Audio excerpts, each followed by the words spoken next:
for a state championship at Ford Field on the Friday or Saturday following Thanksgiving. Hello and good evening, everyone. I'm Rick Swanson. I'll be calling the play-by-play tonight. And with me to provide insight and analysis is Jordan Shepler. Jordan, welcome again. It's a pleasure to be with you for playoff action. Yeah, I appreciate you having me on. And, if you're a high school football team and you're playing football at this time of year, you deserve to be here. You got it. Tonight we are in Lake City for a Division VII pre-district contest between the hosts, the Lake City Trojans, and the visiting North Muskegon Norsemen, with the winner moving on to play next week for a district title. Now, the visiting Norsemen, they come into the game with a 5-4 overall record, one of 43 teams that qualified for the playoffs with 5-4 records. They finished in 5th place in their conference, the West Michigan Conference. Their wins came over Hesperia, Mason County Central, Shelby, Hart, and Muskegon Orchard View.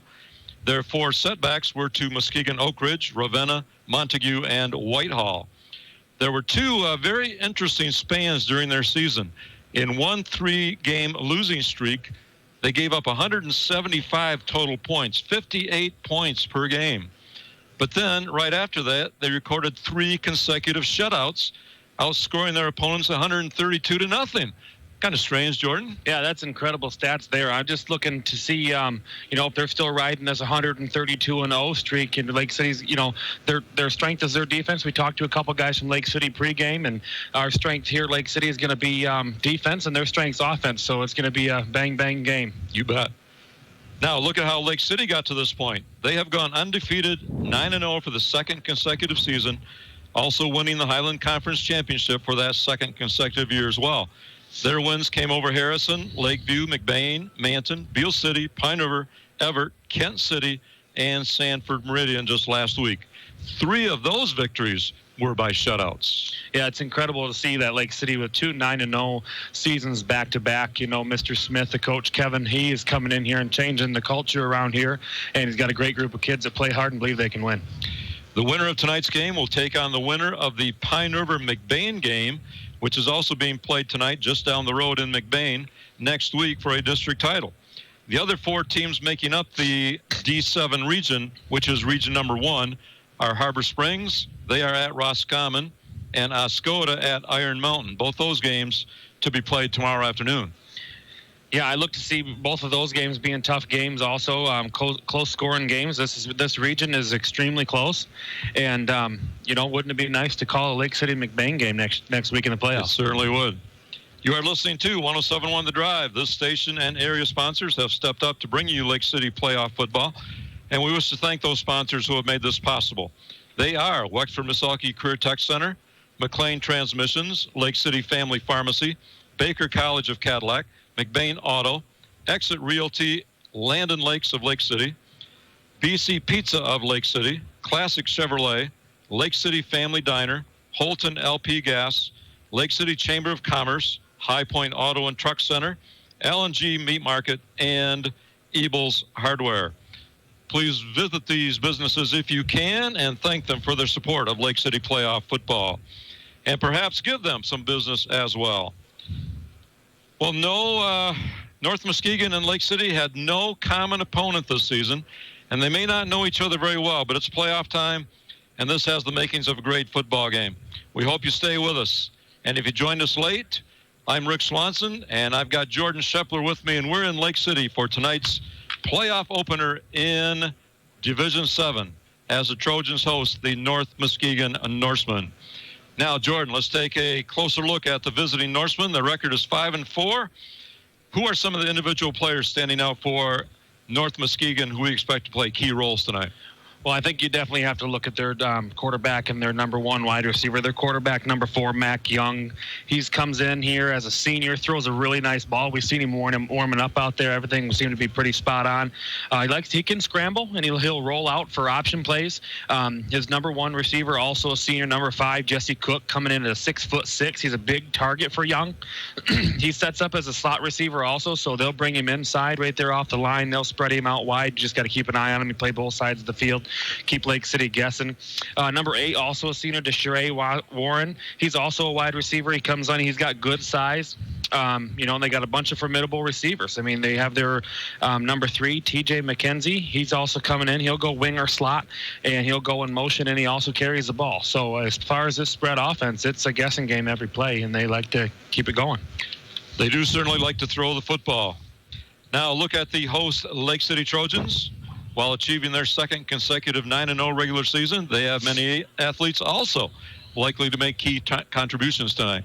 Yeah, ton of weapons, many weapons. We got 8 different players have scored for Lake City. Their senior quarterback, Matthew Holt, 13 passing touchdowns. He's got the same exact amount of rushing touchdowns. He's gone over 200 yards in a game, both passing and rushing, which is incredible. Senior wide receiver, Devin Davis, has got 9 touchdowns, 7 receiving. He's their top wide receiver. Junior wide receiver, Ben Marion, has got 3 touchdowns. He's a big target over the middle. Senior running back, Noah Thome, 5 rushing touchdowns. Miles McLeod, 4 rushing touchdowns. He's also their leader on the defensive side. Senior running back David Greenfield's got 3 rushing touchdowns. So just like the Norsemen, Lake City's got just as many weapons, and it's going to be a fun game. Well, this chance to play in the postseason is one of the most important goals teams will set. And now these 2 are here, and obviously they want to take advantage of the opportunity. We're going to take a quick break, and we'll be back from Lake City in just 60 seconds. Stay with us. Baker College is a comprehensive academic institution with programs ranging from health and engineering to business and technology. Undergraduate and graduate programs are led by award-winning, academically accomplished faculty. Baker College offers the flexibility to provide all students a path toward graduation while striving to cultivate and encourage positive action, critical thought, and the knowledge that students need to head into the world. If you'd like to learn more about joining the ranks of the Baker Proud, call 231-876-3119 today. There are 3 kinds of people who get really happy when it snows a lot. Skiers, snowmobilers, and people who just bought a new LS tractor from Ebles Hardware in Falmouth. With a comfortable, roomy, heated cab, plenty of power, expert dealer service, and a 6-year limited warranty, moving snow is no longer a chore. It's a downright pleasure. The more you compare, the more you'll see why you can excel in your field with a new LS tractor from Ebles Hardware, family owned since 1920 in downtown Falmouth. We are back from the Lake City Athletic Complex. Rick Swanson with Jordan Shepler, bringing you Michigan High School Athletic Association first-round playoff action as the host Trojans take on the North Muskegon Norsemen. We're just minutes away from the start, so let's take a look at the coaches and the makeup of these 2 teams. North Muskegon is coached by Larry Witham. He's in his first year as head coach. His team's been up and down this season, as we talked about a few moments ago, and they have been in some high-scoring affairs. Their record is 5-4, and they have averaged nearly 35 points per game while giving up over 27 points per game. Jordan, what do we know about this North Muskegon team? Well, one thing I do know is that if you're in the playoffs at 5-4, is you're playing either some tough competition or you know how to score the football. So, because like we talked a couple weeks ago, not every team makes it at 5-4. So I expect to see these guys be a pass-first team, and they're going to be able to eat up big chunks of yardage at a time. They got big wideouts, big wide receivers to go to. They run the spread offense out of the shotgun. They look especially for passes over the middle. They got great size with their receivers like we've been talking about the whole night. Yeah, I think this is overall maybe a little tougher team than you might expect at 5-4. Yeah, I spoke to a couple coaches pregame, and they're definitely not looking over this 5-4 team because of the competition that they play and the teams that they lost to, could very easily be here too. So. Now, Lake City's head coach is Kyle Smith. He's in his 3rd year leading the Trojans. He has a very experienced squad, with many of them being through the playoff rigors last year. They come into the game 9-0, averaging 34 points per game, so just about the same as North Muskegon. But incredibly, they have allowed only 6 points per game defensively. And some of those points were actually on runbacks for kickoffs. Jordan, fill us in on some of the Trojan tendencies. Like you mentioned, they do have tremendous experience and depth. They've got 17 seniors. Offense revolves around their quarterback, Matthew Holt. They like a balanced attack. We'll set up in the I formation. We'll also spread it out. Their defense, they'll set up in a multiple formations with fast physical play. They're going to, we talked to a couple guys pregame. We're running a 4-2-5 defense.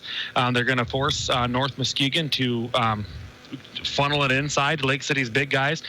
They run outside the tackles over 80% of the time, or they're passing it to the outside. And so I expect them to be very strong defensively. Only twice did an opponent score over 7 points on Lake City. Well, I think they're going to have all of that. And as you said, I think this game is going to boil down to Lake City's defense. Can they be strong as they have been all season long against this possibly high-scoring offense of North Muskegon? Yeah, I would agree with that 100%. Like Lake City, we've got everybody. Everybody's here. There's nobody out for health or injury. Basically like a spread offense going against a spread defense. We're going to try to see if we can't get some guys. You don't want that 4-2-5 defense, and force them to get out of their game plan. And we also got a little tidbit from coaches that we were talking to before the game tonight, in the sense that everybody's healthy for Lake City. Last year, come playoff time, there were some concerns. That's when Matthew Holt was having the ankle problems, but he has remained healthy all season long. And as Jordan was saying, he is the catalyst behind this offense. 26 touchdowns Matthew Holt's been responsible for this year. And as Jordan said, 13 passing, 13 rushing. Everything's going to go through him. Well, you are listening to 107.1 The Drive. We'll be right back with the national anthem and our opening kickoff in just 60 seconds. Stay with us. Why walk all the way to the back of the big store to buy meat that comes from who knows where, when you can buy locally raised meats from a locally owned market? Meat bundles from L&J Meat Market of Lake City can fill your freezer for less and feed your family for weeks on end. L&J's beef bundle includes 15 to 20 pounds of roasts, 20 pounds of steaks, and 25 pounds of ground beef, all locally raised. Don't forget to ask about their chicken, pork, and sampler bundles and their custom beef and pork processing. Meat is all they do, and they do it better at L&J Meat Market on Morey Road just south of Lake City. Order your bundle by calling 231-839-2176. 839-2176. Learn more at ljmeat.com. Celebrating over 100 years of Chevy trucks at Classic Chevrolet with their biggest truck sale yet. 4x4 truck payments as low as $259 a month and supplier pricing for everyone. Or save over $11,000 off MSRP on Silverado trucks. Chevy trucks for over 100 years and over 100 in stock right now. Classic Chevrolet in Lake City. Call 800-554-LESS or visit ClassicChevyMI.com. Good luck to the Trojans in tonight's game. State bound, boys. Welcome back, and we are ready for the national anthem.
This is Rick Swanson with Jordan Schepler in Lake City, ready for MHSAA football playoff action in District 2 of Region 1 in Division 7.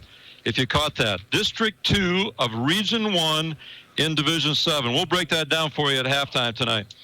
Tonight, the host Lake City Trojans hope to begin another playoff run with their opening round opponent, the North Muskegon Norsemen.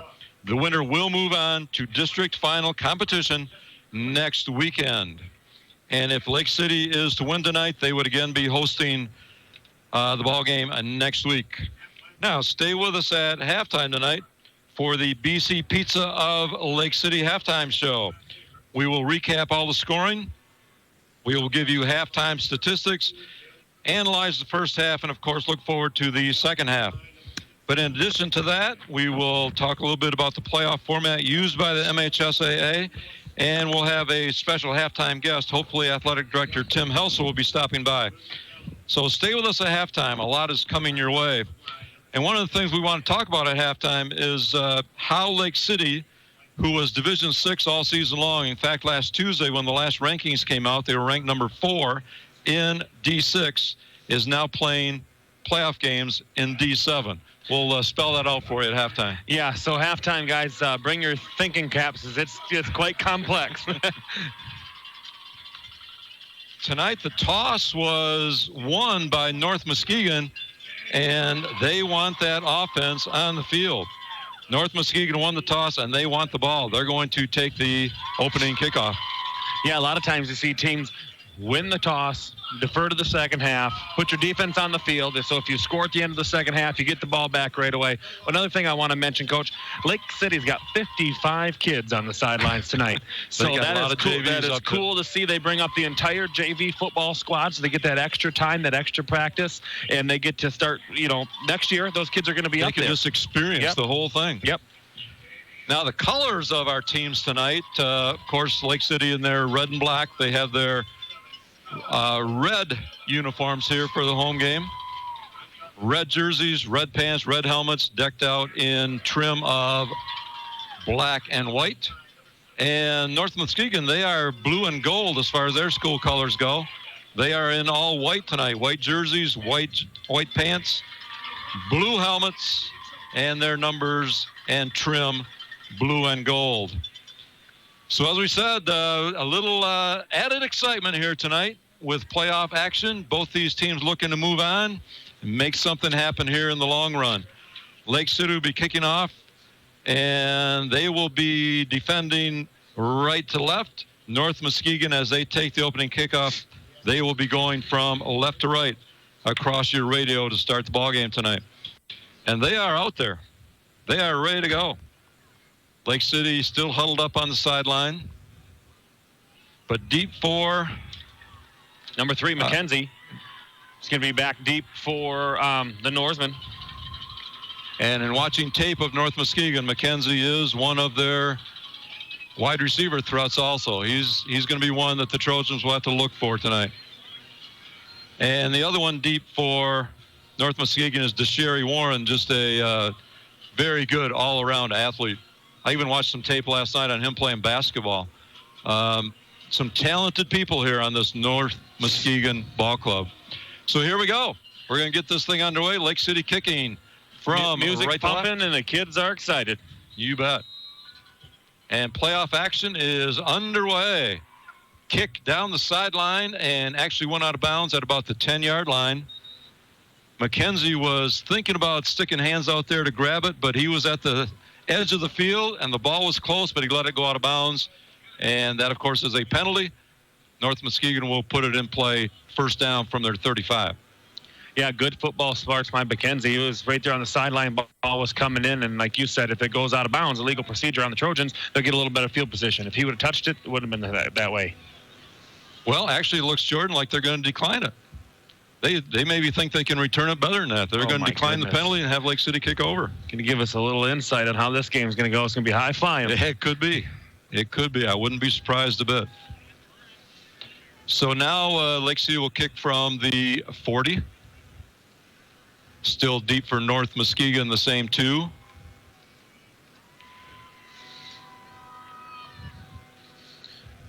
So Lake City is going to back up to the 35. Yeah, they were first standing at the same yard line, the 40, but we got to move that back 5. Yep. So here we go from the 35. We'll try it again. Just like Thursday night football last night, we get the excitement of another kickoff to start the game. Here we go. It's up on the tee. Waiting for the signal, and there it is. And it's off. This time a squibbler along the ground, and again, out of bounds on Lake City's left-hand side, right near us here on the side of the press box in Lake City. So, again, out of bounds. Now, this might be somewhat by design, not that they want to go out of bounds, but they might be trying to kick away from the return people, Jordan, at the same time. Yeah, if that's what they're trying to do, they're going to have to come up with a solution for keeping it in bounds away from them, as they can have the choice to just make them kick it again, keep kicking it. But at the same time, the Norsemen are getting better field position every single time. Now we're going to back it up to the 30. Yep. And try it for the third time. Still deep, McKenzie and Warren, but now they are standing at their own 20-yard line instead of back around the 10 or inside the 10. So North Muskegon could end up with some decent field position if they can get any kind of return at all on this thing.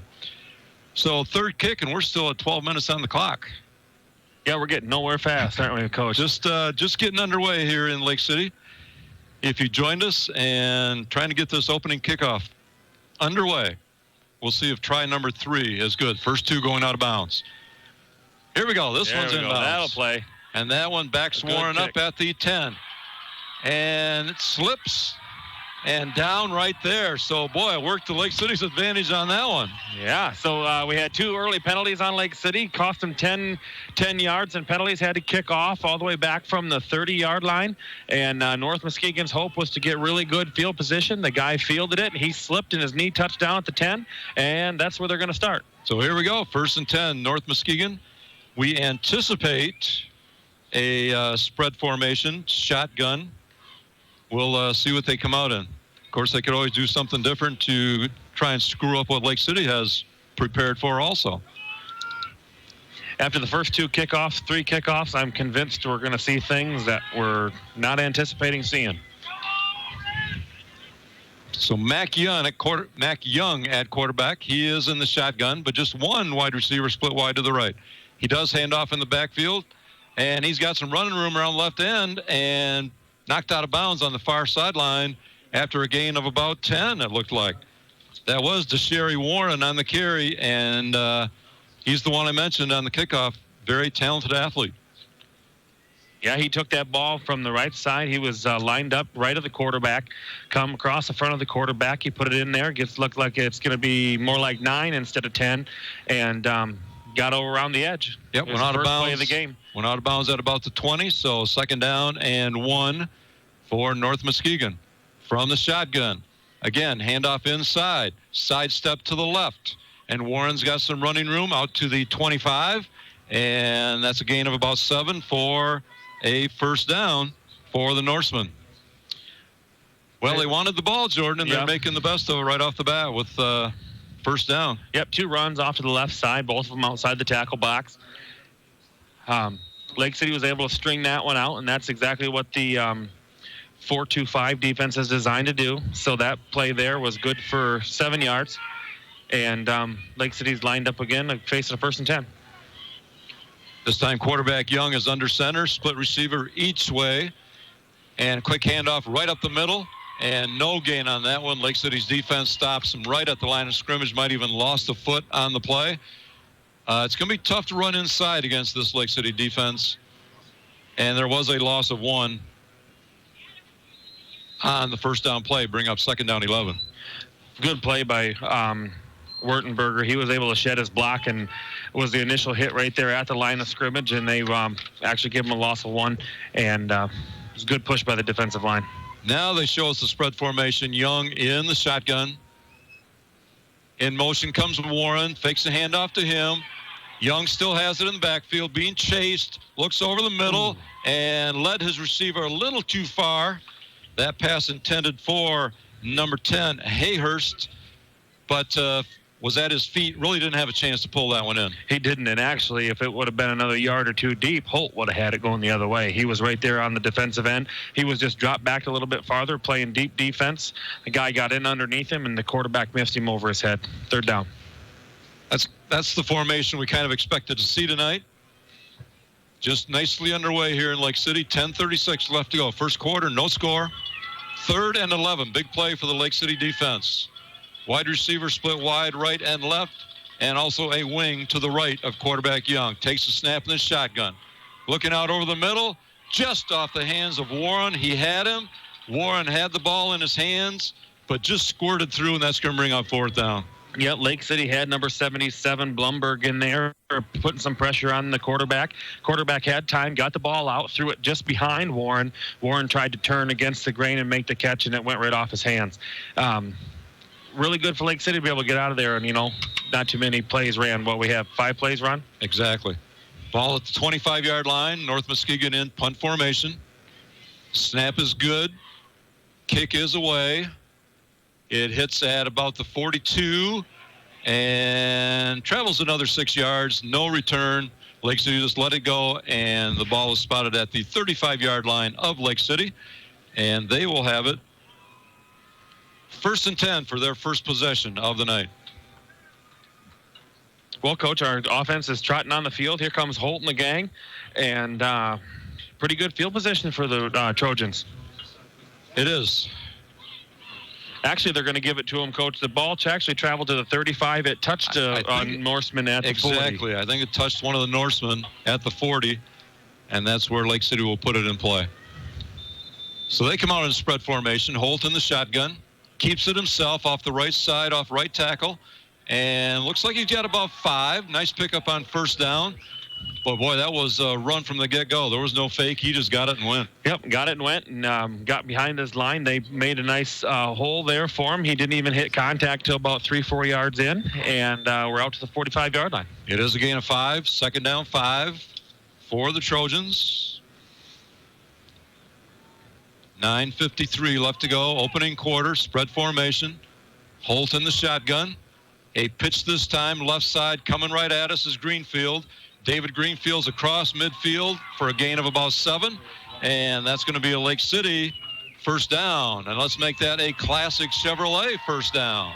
Yeah, it's really nice to hear you say that classic Chevrolet first down. It's good to see those guys putting a little extra money out there for the football program, getting them on the air. That play was set up by McLeod and Chandler getting over there, sealing the left side. It was a pitch right from the get-go, 6-7 yards, and first down for the Trojans. So 2 running plays, and the Trojans have another first down in Norseman territory at the 47. Takes a snap in the shotgun. Straight handoff up the middle this time. And looks like a gain of about 3, maybe 4, depending on the spot. It is inside the 45-yard line at the 44. We'll give them 3 on the play. It'll be 2nd down 7, Lake City. Nice running play up the middle there. The guy, he had taken the ball and was hit initially at the line of scrimmage, was able with his momentum to get 3 yards still. Here's a snap. Holt keeps it, scrambling up the middle. Kind of had the looks of a broken play, but Matthew Holt made something out of it, got down inside the 40 to the 38, and actually picked up 6. So I didn't think he was going to get that many to start with. I didn't either. I thought maybe he was going to be hit there in the backfield and tripped up, and he ended up making a play out of nothing. I don't think it was quite a broken play. I think they got through all their motions. As soon as he faked the handoff and went to turn, there was a Norseman right there in the backfield. He was able to shake him off and keep moving. And made the best of it. 3rd down and 1 for Lake City. Quite possibly in 4-down territory if they were not to pick this up. Holt in the shotgun, takes a snap, fakes the handoff, keeps it himself, and nowhere to go up the middle. Boy, the Norseman defense really stepped it up that time and maybe even lost just a little bit. Gallo in the backfield again on that play. He's the one who forced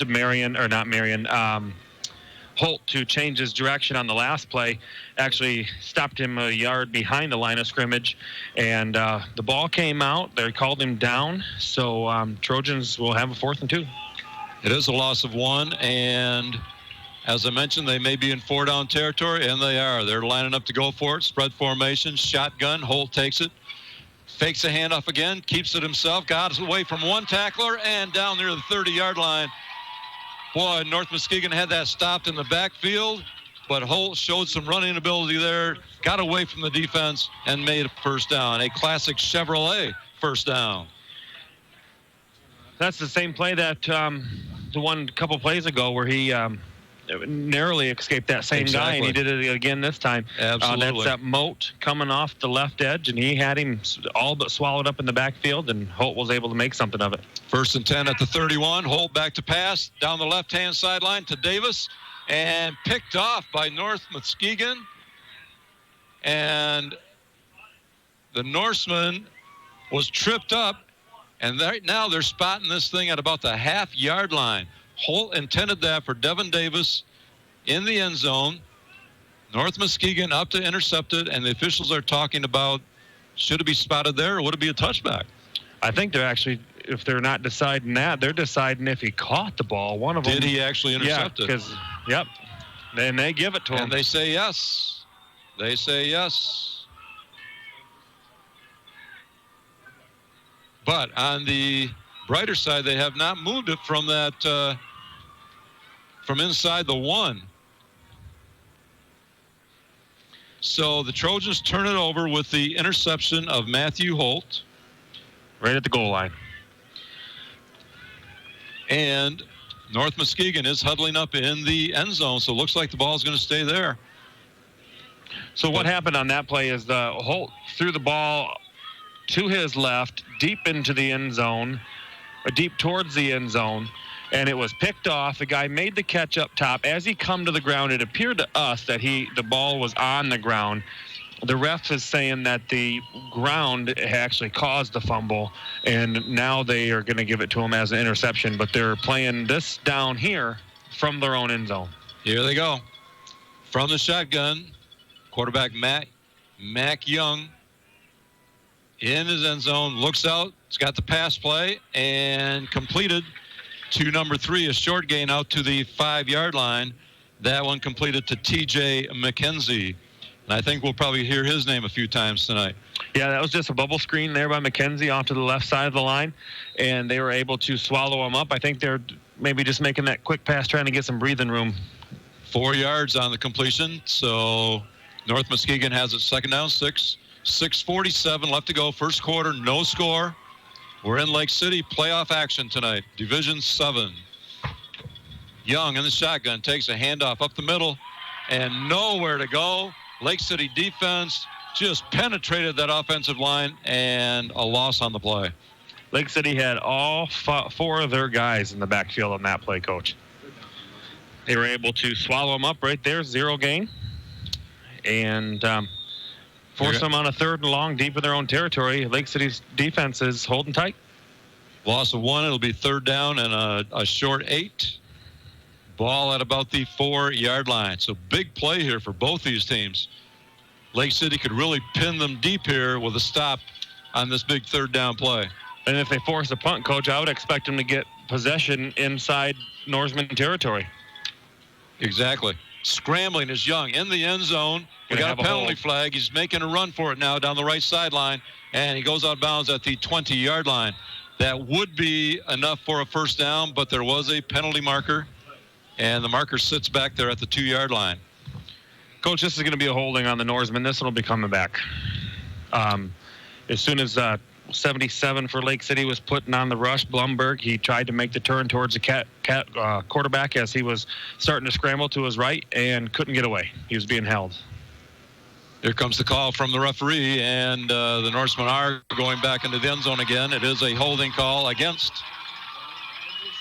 And that's a safety because it occurred in the end zone. Yep, so like I said, as Blumberg was going towards the quarterback was scrambling out of the backfield, which happens to be the end zone.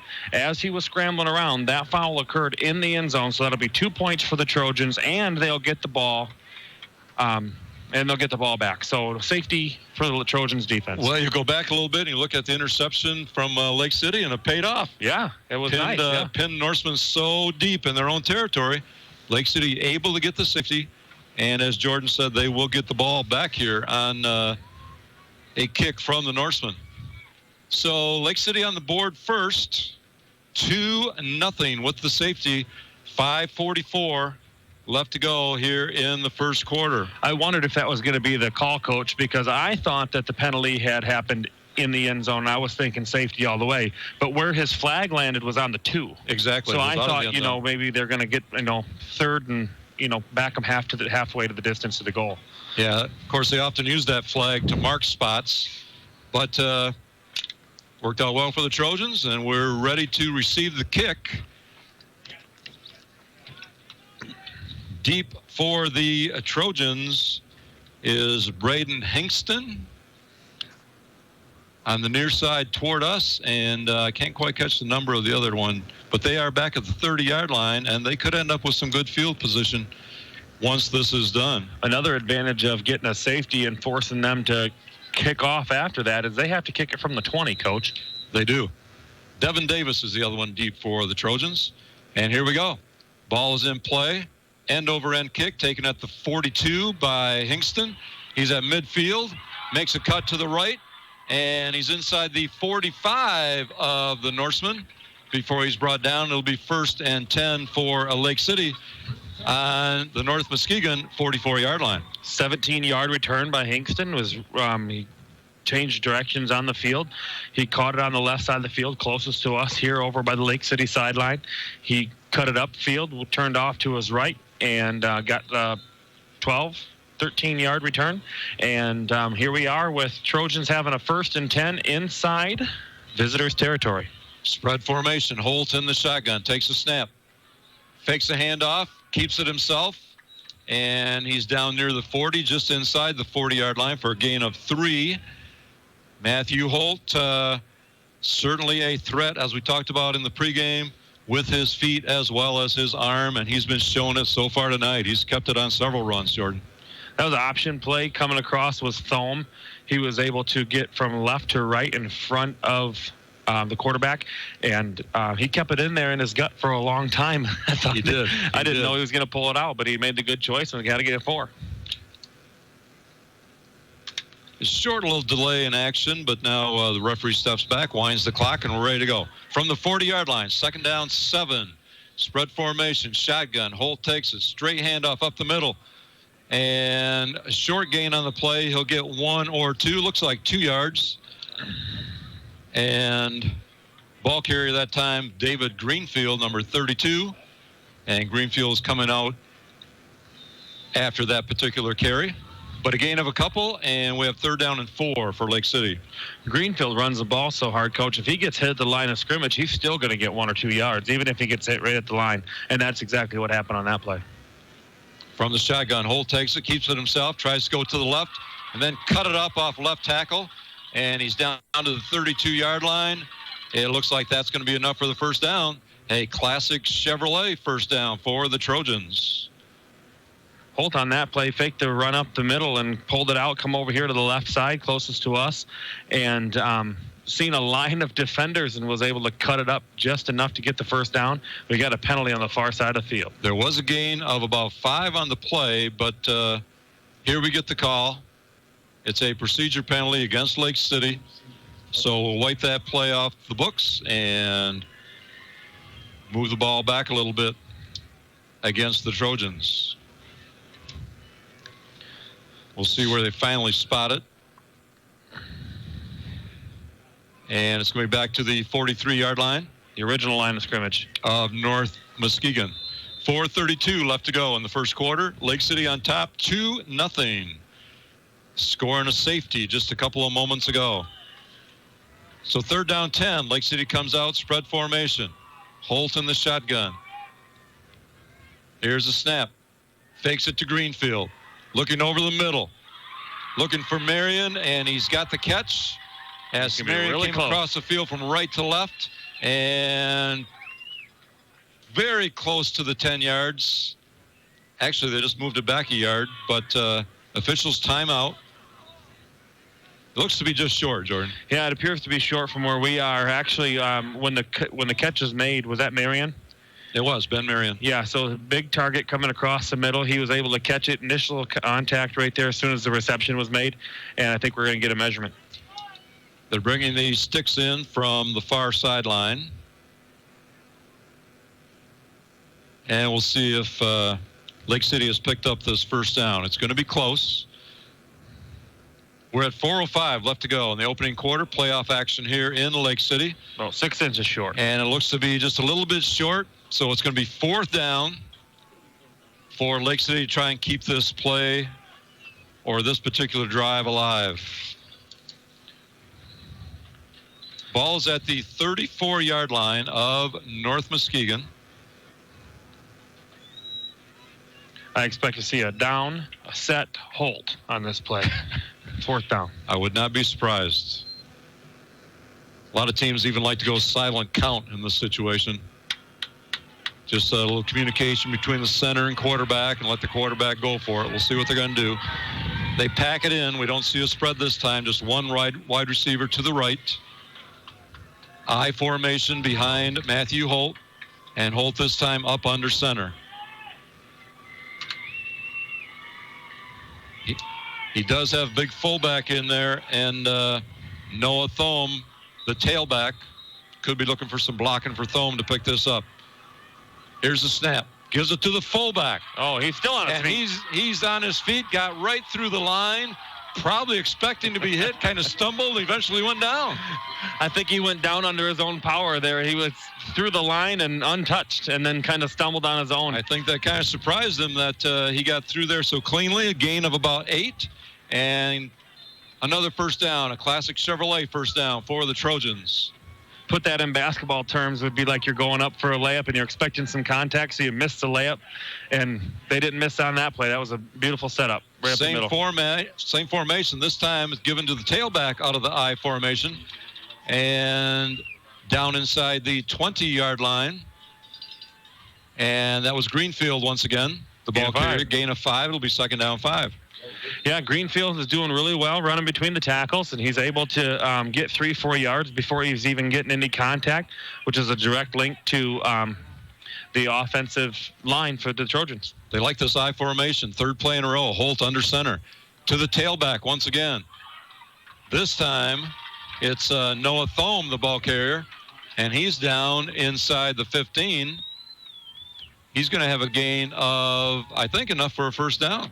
Moving the sticks. No need to measure that time. We'll give him a gain of 7 on the play. Another classic Chevrolet first down for Lake City. And still room to get another one before the end zone with the ball at the 12-yard line. Yeah, they've got the chance to pick up first down at about the 2. And Lake City's clicking. First and 10. They like this I formation. The handoff to the fullback once again. And gets a couple down near the 10-yard line. It'll be second down, Lake City. That's 4 times in a row they've gone away from the spread and run the I formation with just one wideout. Yeah, because last time they spread it out and tried to attack them on the outside, they got into an interception situation. And so Lake City's had some success running up the middle and keeping them guessing if Holt's going to pull it out and run around the outside. So they've got to honor that. And they're getting, between 2 and 5 yards of play. Second down 8. Holt takes it. Handoff to number 11, Noah Thome. Tried to take it to the right side, and just inside the 10-yard line, tried to cut it up and lost his footing. Feet just slipped out from underneath him. Yeah, if he didn't lose his footing, that could have been, if not a touchdown, at least a first down. He had good push there on the right side of the Lake City's offensive line. And like you mentioned, he just lost his footing. That could have been a big play for the Trojans. Gain of 1, nonetheless. And Lake City has it 3rd and 7.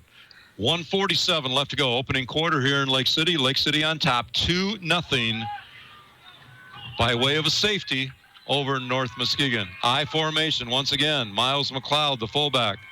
Here's a snap. Holt rolling out, looking in the end zone, and pulled in down in the corner of the end zone for a Lake City touchdown. That is a BC Pizza of Lake City touchdown. With 1:29 left to go in the opening quarter, Lake City increases the lead to 8-0, and we'll get the try for extra point. And that's exactly what happens, Coach, when you run up the middle time after time after time, and then you fake it, you pull it out with Holt, you have him roll to his left, he finds Marion in the end zone, and he had to even threw it over the top of the defender. And Marion made an awesome grab about 2-3 yards deep in the end zone. And now Lake City is sitting at 8-0 pending the extra point. That was a nice grab by Marion. He had to really reach out to grab it.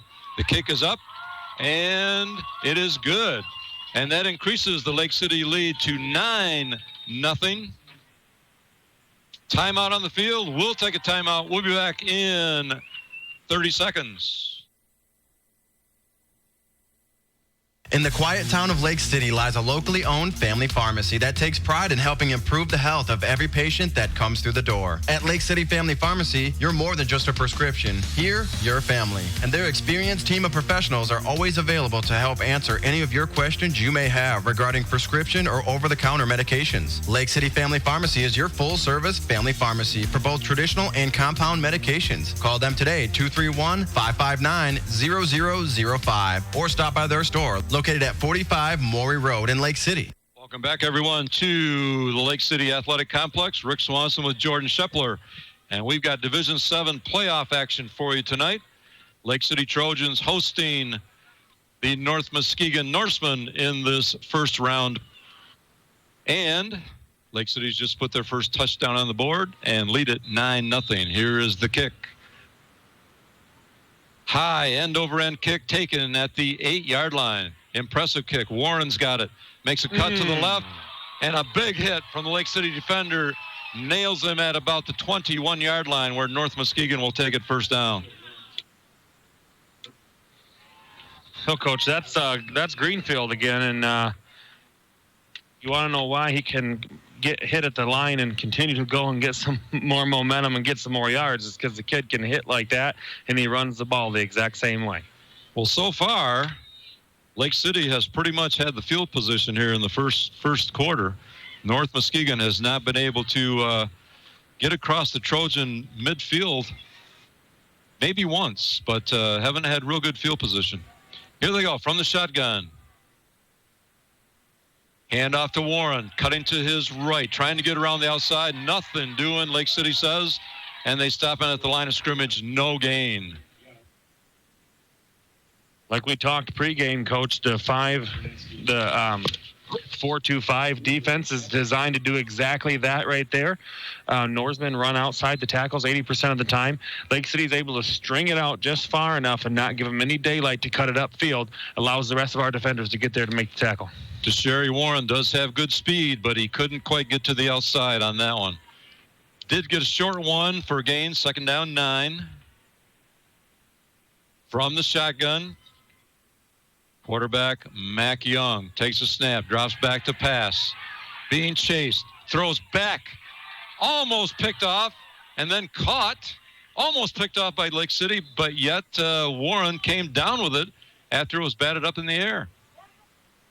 Well, that was a wild sequence. It was. Not much of gain on the play. They'll give him a gain of 1 on the pass play, but a deflected pass gathered in by the North Muskegon receiver. Be third down and long for the Norsemen. 20 seconds and counting as we near the end of the first quarter here in Lake City. 9-0, Lake City on top. They may be happy just to let this run out. They're standing at the line of scrimmage, and that is the end of the first quarter here in Lake City. With our quarter score, the Lake City Trojans 9, the North Muskegon Norsemen nothing. Timeout on the field. We'll be back in 60 seconds. Officiating high school sports is a great way to stay involved and give back to today's kids the way others paid it forward. It's certainly not for everybody, but those fans can help officials by respecting the fact that they're out there for the kids, even when they see the game differently and probably correctly than you. A message from the Michigan High School Athletic Association, promoting the value and values of educational athletics.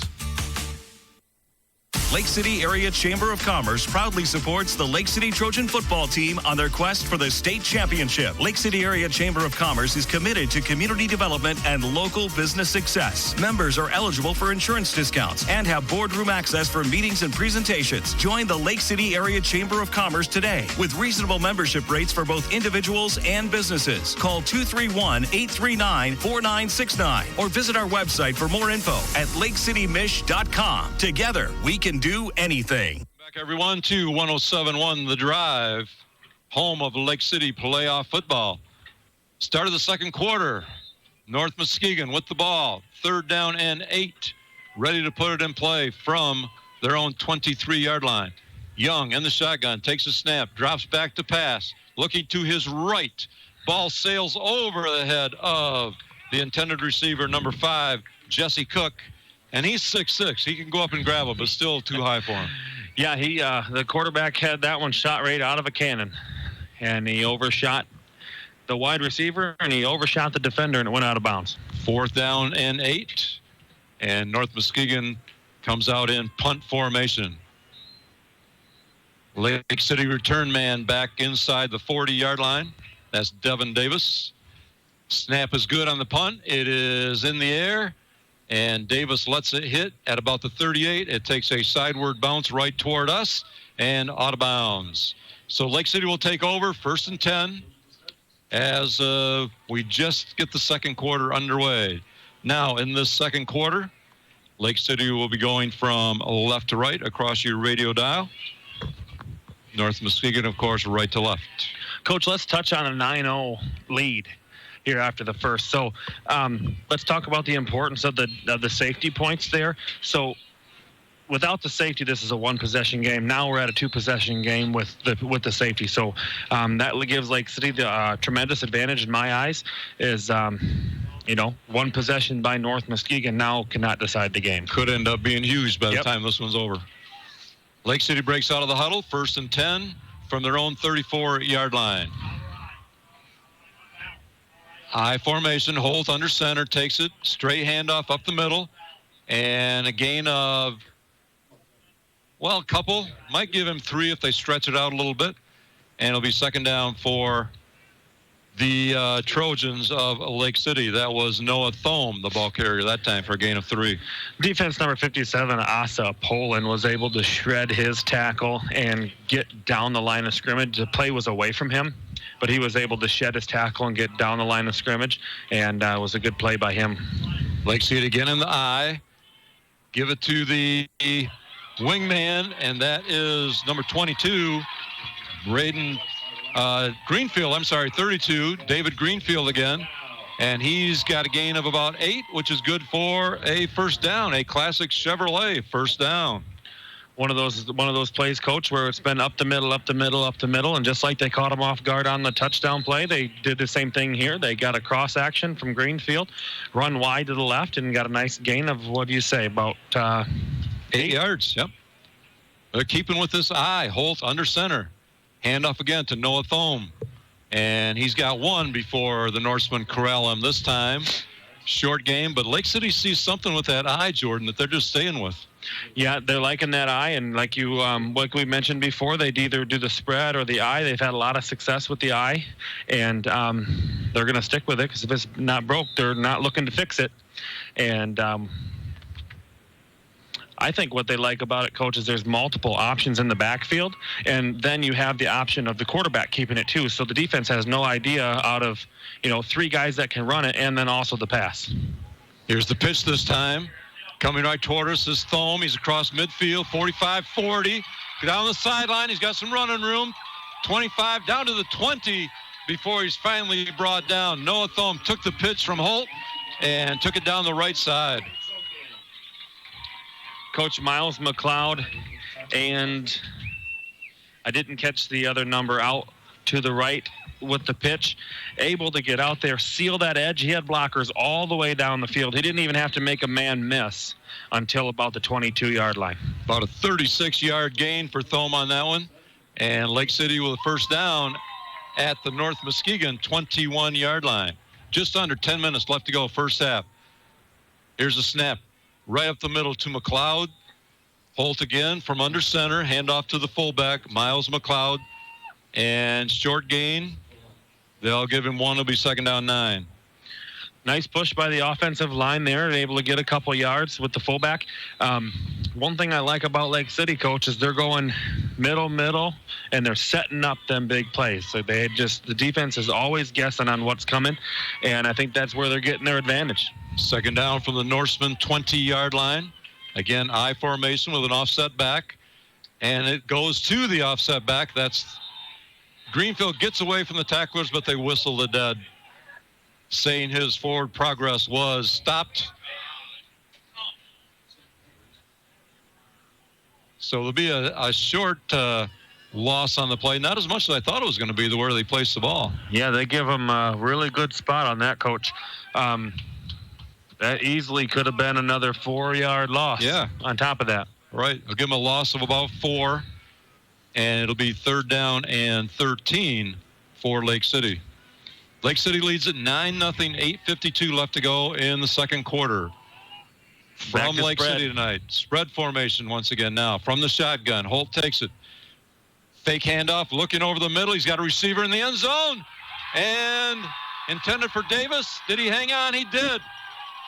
Devin Davis from Matthew Holt from 25 yards away, and the Trojans are on the board once again. That's a BC Pizza of Lake City Trojan touchdown. Well, Coach, I think we got the advantage there on that call. Same thing, that almost an identical play to what got called down here as far as interception. Lake City guy caught the ball, went to the ground with it. They called that a completed catch, although the defender's the one who walked away from the scrum and walked away from the pile with the ball. So they did give the Lake City the touchdown, although the defender's the one who come up with the ball at the end. 15-0 now, Lake City on top. Here's the try for extra point. And the kick is up. And looks pretty good. It is. And Lake City now jumps out on top. 16-0 over North Muskegon. We've got a timeout on the field. We'll take a timeout. Back in 30 seconds. Missaukee County and the surrounding area have some of the most beautiful land and homes around. Sarah Crawford and Carrie Jewett of Exit Realty Land and Lakes specialize in residential, waterfronts, recreational properties, and property management. If you're thinking of buying or selling, put Sarah and Carrie's expertise to work for you. No extra fees, no outsourced hotlines, just honest local service. Ask them about their new smart signs, allowing you to find out more about their listings from the property's driveway. Let Sarah and Carrie guide you home. South Lakeshore Drive in Lake City and on Facebook at Exit Realty Land and Lakes. Welcome back, everyone, to Lake City. Rick Swanson with Jordan Shepler.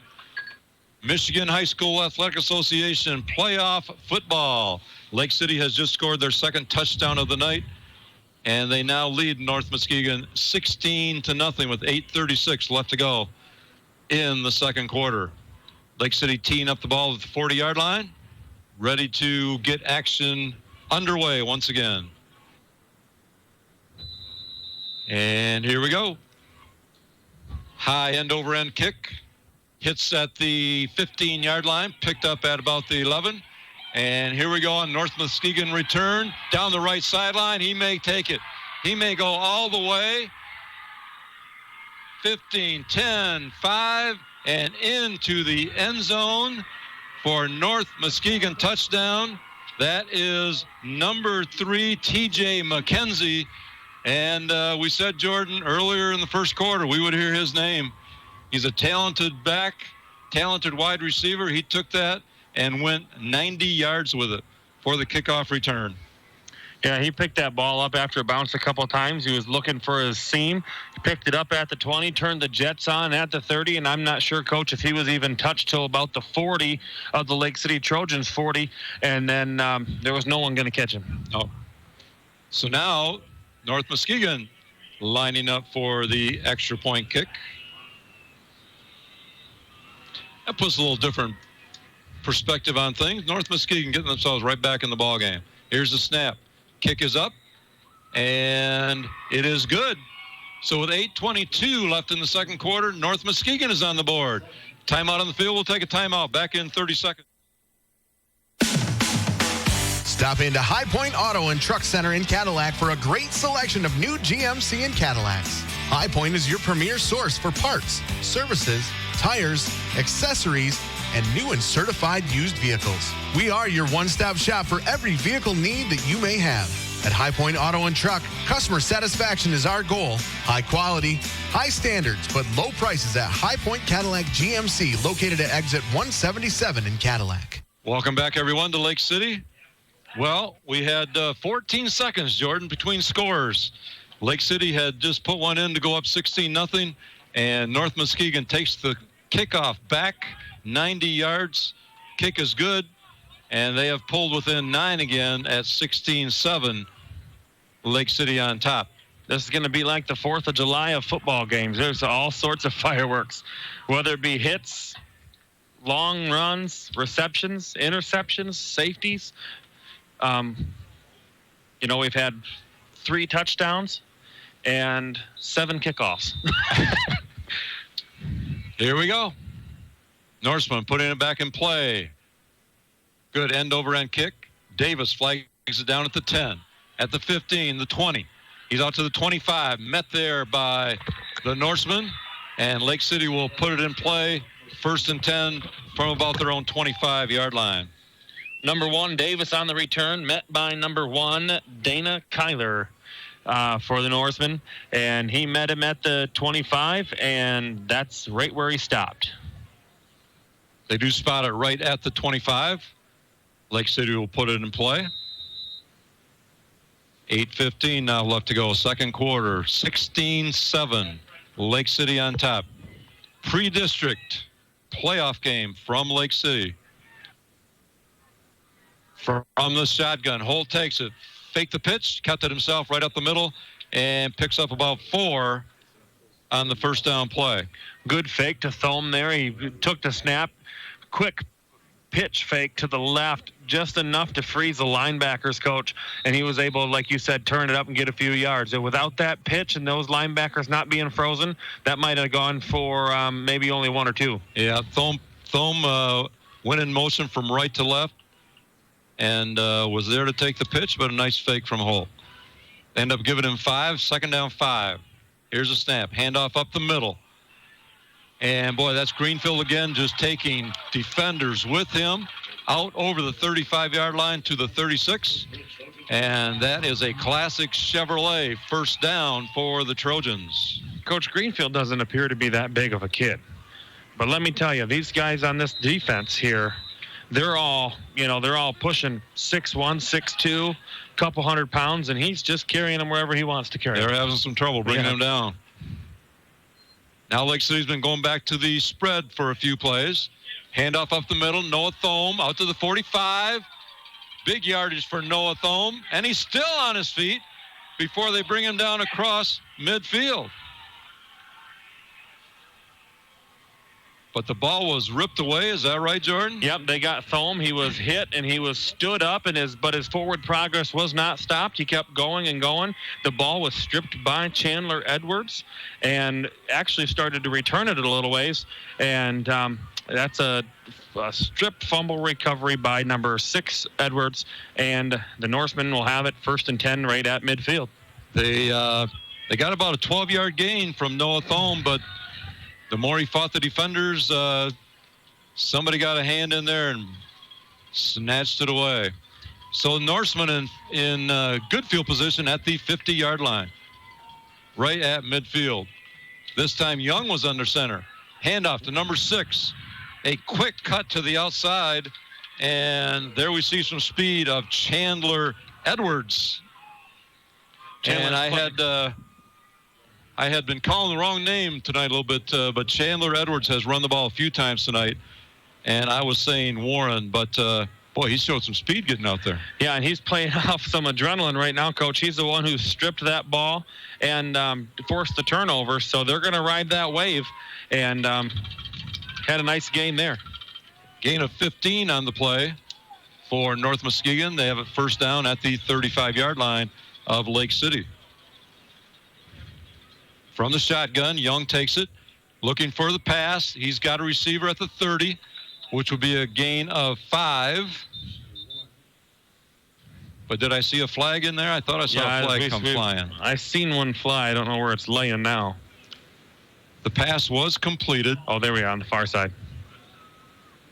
For a 5-yard gain, but the call is against North Muskegon. So that will nullify the play. And it'll back them up 5 from the line of scrimmage. It'll still be first down, but 1st and 15. Yep, so after that play, Coach, prior to the penalty call, was out route by Warren. And the quarterback was able to put it right on him for a 5-yard gain. Quick strike. Now Lake City's able to accept the penalty and back them up to a 1st and 15 on the 40. Spread formation for the Norsemen. Young moves up under center, 1 setback, gives it to that tailback, and that is number 6, once again, Edwards. And just about the same path he tried that time, Jordan, trying to get out to the right, made a little cut down the right sideline, and was able to pick up about 8 on the play. And boy, is he lightning quick, Coach. He is. He's got a quick first step, and I think he gets a little faster with every step after that. So North Muskegon, second down 7. 6:22 left to go. Second quarter, 16-7, Lake City on top. Young in the shotgun, but then again moves up under center. One setback. Young takes a snap. Hands off up the middle. That's again to number 6, Chandler Edwards. And again, working that right side. The Norsemen maybe see something there. They want to keep pounding at. Yeah, they must see something going that way, Coach, because that's the short side of the field. And normally, if you're going to have big guys, you want them in, or quick guys, you want them in open space. And right now they're pounding that right side. What I do see in the backfield is it's kind of almost a delayed handoff, and Lake City's trying to guess with this spread offense if quarterback just might keep it one of these times.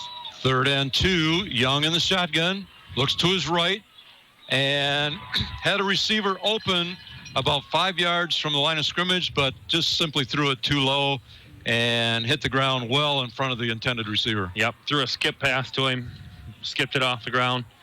And we'll bring up a pretty important 4th down here for the Trojans. Would leave them, just over 5 minutes left to try to do something before half. North Muskegon, of course, wants to keep this drive alive because they are inside the 30. Ball at the 27-yard line, 4th and 3. Big play for both these teams. They have trips to the left. Young takes a snap from the shotgun. Hands off again to Chandler, working that right side. And he's got a gain of about 5, and that will be another 1st down if the play stands. Chandler Edwards, once again the ball carrier, picked up 5 for the 1st down. Coach, when we was calling him Warren there for a while. Well, the reason is because look at him out there in that side by side, same build, and the number 6 speed. and number 8 on their jerseys look so similar. So the Norsemen do keep their drive alive. 1st and 10 inside the 25-yard line. Mac Young, the quarterback, in the shotgun, takes a snap, drops 2 steps back to pass, looks over the middle. He's got a receiver and makes a cut to the left sideline. And into the end zone is number 8, Deshari Warren, for the touchdown for North Muskegon. Couple of Lake City Trojan defenders back in the secondary, Coach. I thought we might have had a chance to get to him. Well, once he caught the ball near the 10 and turned on the jets, he was able to reach the ball across the goal line. I thought maybe Lake City would get a chance to get in there and try to poke the ball out before he got across the line, but no one could catch him. 23-yard touchdown pass from Young to Warren. And now North Muskegon lining up for the extra point. 16-13 right now. Lake City on top with the extra point pending.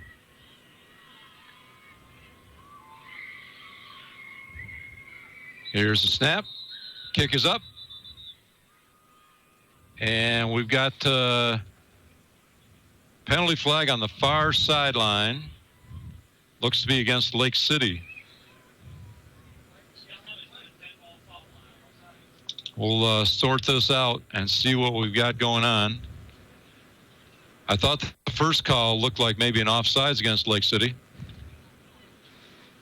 I see that same call from the referee. Referee is over on the North Muskegon sideline talking to the head coach, maybe explaining a couple options they might have on this penalty. Well, Coach, while they're sorting this out, I do have a score update. McBain, Pine River are deadlocked at 7, and they're almost to halftime there in McBain. So that call is going to be an offside on Lake City, and we're going to retry the extra point. It was it must have been a dead ball foul, and otherwise I think they could have kept the point, but they'll have to try it again. So here's the try for extra point to pull within 2. Snap is good. Kick is up in the air, and we get another penalty. Penalty flag again on the far side, and the signal is offside against Lake City once again. So Lake again, City number 1, Davis, is a little anxious to get across. He, trying to get out there and see if they can't get a block on this. Again, referee exchanging comments with the North Muskegon coach. See what we have for options. Oh, they're bringing in the big boys, Coach. They're going to turn around this and try to go for 2. Exactly. The ball does move a little bit closer on each of those. And now the ball is It's only about half the distance, of course, on each one, but now it's down to maybe the 1.5-yard line, and it does look like they're going to try for 2 instead. Yeah, the North Muskegon coach is, after twice of talking to the referee, has said, all right, boys, saddle up, send in the big dogs, and see if we can't make this a 2-point try instead of a 1. So now North Muskegon trying to pull within 1. Spread formation. Quarterback Young in the shotgun. Here's a snap. Drop the pass. Looking to his right. And he's got a receiver out there. And it's good. Receiver was open just inside the goal line. Nice pass from Mac Young. And the 2-point conversion is good. 16-15, Lake City on top. Timeout on the field. We'll take a timeout. Back in 30 seconds. McLean Transmissions in Lake City services vehicles, foreign and domestic, specializing in transmissions, transfer cases, differentials, high-performance driveline, 4x4s, clutches, and computer diagnostics. For anything transmission and quality used cars, it's McLean Transmissions on LaChance Road between Cadillac and Lake City. Call 231-779-1394. That's 231-779-1394. The LC Family Diner, right in the heart of Lake City, championing daily and nightly specials. But even more memorable is their Friday night fish fry and Saturday night prime rib. Open 7 a.m. to 9 p.m. for your convenience. The family at the LC Family Diner wish the best of luck to the Lake City High School Trojans and are behind you all the way. Go Trojans! Back everyone to Lake City. You are listening to 107.1 WCKC Cadillac. Lake City playoff football action. 5:24 left to go in the first half. 16-15. Lake City hanging on to a thin lead. Here's the kick taken by Lake City at about the 15 by Devin Davis, and he returns it out to the 30-yard line where Lake City will take over on offense. Good return by Davis. It was just that, he got 15 to 18 yards on that return. But the kick ended up being a deep kick, and he didn't take it till about the 10. So obviously Lake City would like to make something happen here and not give the ball back to North Muskegon here in the first half with 5:18 to go. So first down at the 30-yard line. Lake City can make something happen here before halftime, Coach, with no or minimal time left on the clock. They do get the second half kickoff. Spread formation. Matthew Holt, quarterback in the shotgun, takes the snap, keeps it himself, breaks it off right tackle, got some running room. He's by the defenders out near midfield before he's knocked out of bounds. We'll see where they spot it, but that's a classic Chevrolet first down for the Trojans. Knocked out at the 49-yard line, so that is a 19-yard gain from quarterback Matthew Holt. Lake City was able to get out to the right side, seal the edge, give Holt some space. All set up by the fake up the middle. Coach was able to freeze these guys just enough for Holt to turn it loose for a big gain.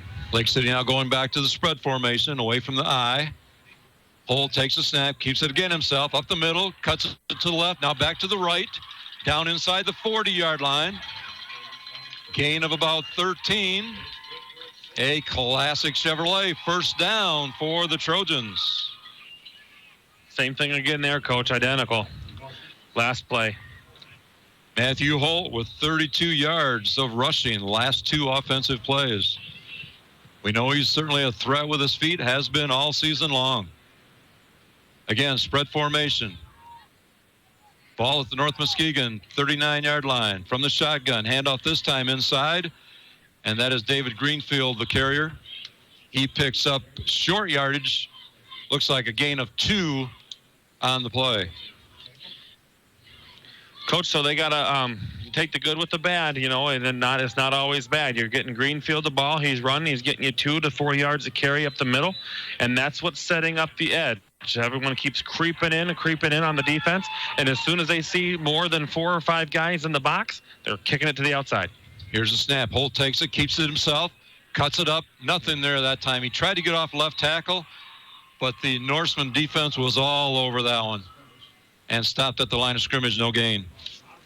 Coach, we had pushed there by 54 Galdine and 57 Poland. Again, that's the second time I've called Poland's name for the Norseman. He's able to shed the block and get in there. Looked like quarterback Holt wanted to get around to the left side, be able to get to the outside, and he was unable to do so. Too many guys.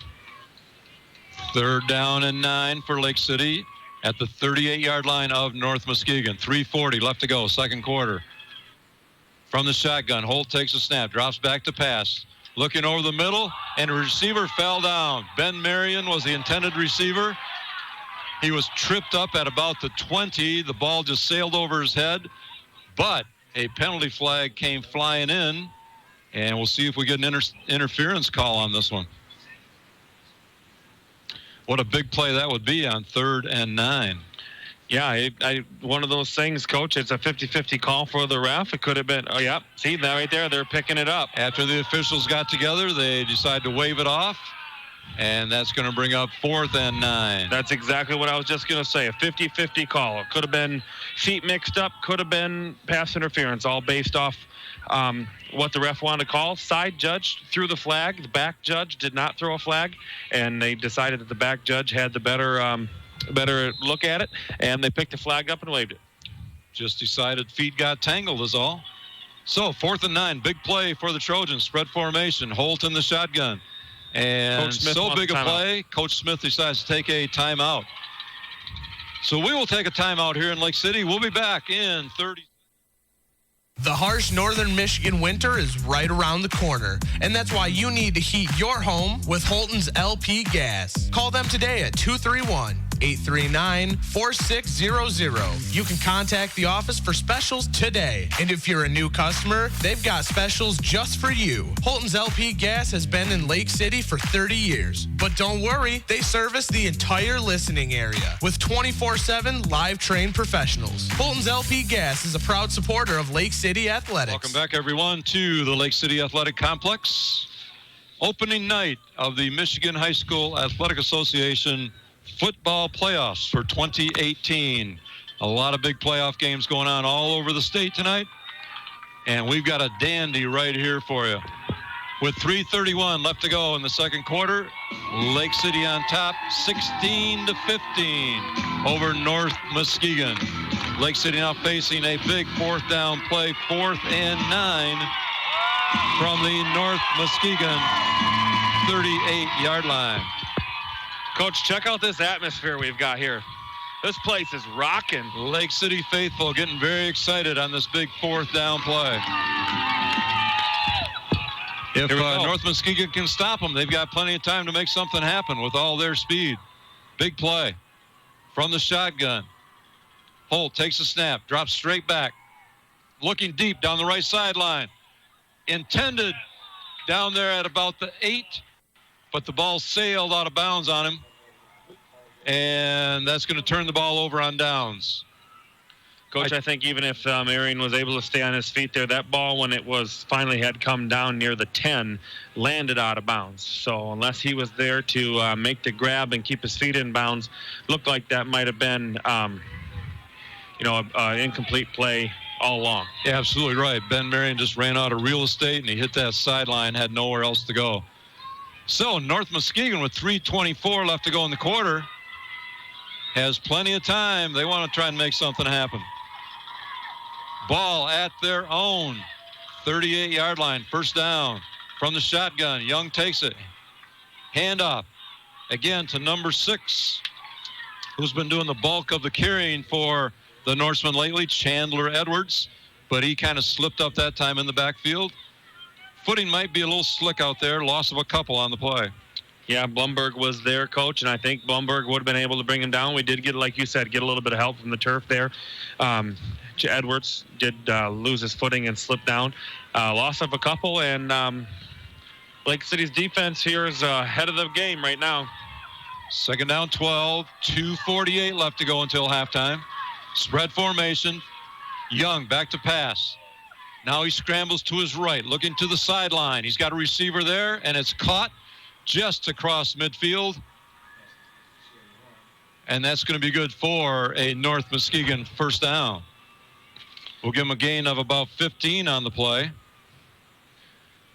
Well, Coach, we knew that coming in, that he was going to be able to scramble and roll out. And that time he was able to roll out to his right. He got his feet set before the defense could get there and put a strike on him just inside the Lake City Trojan territory.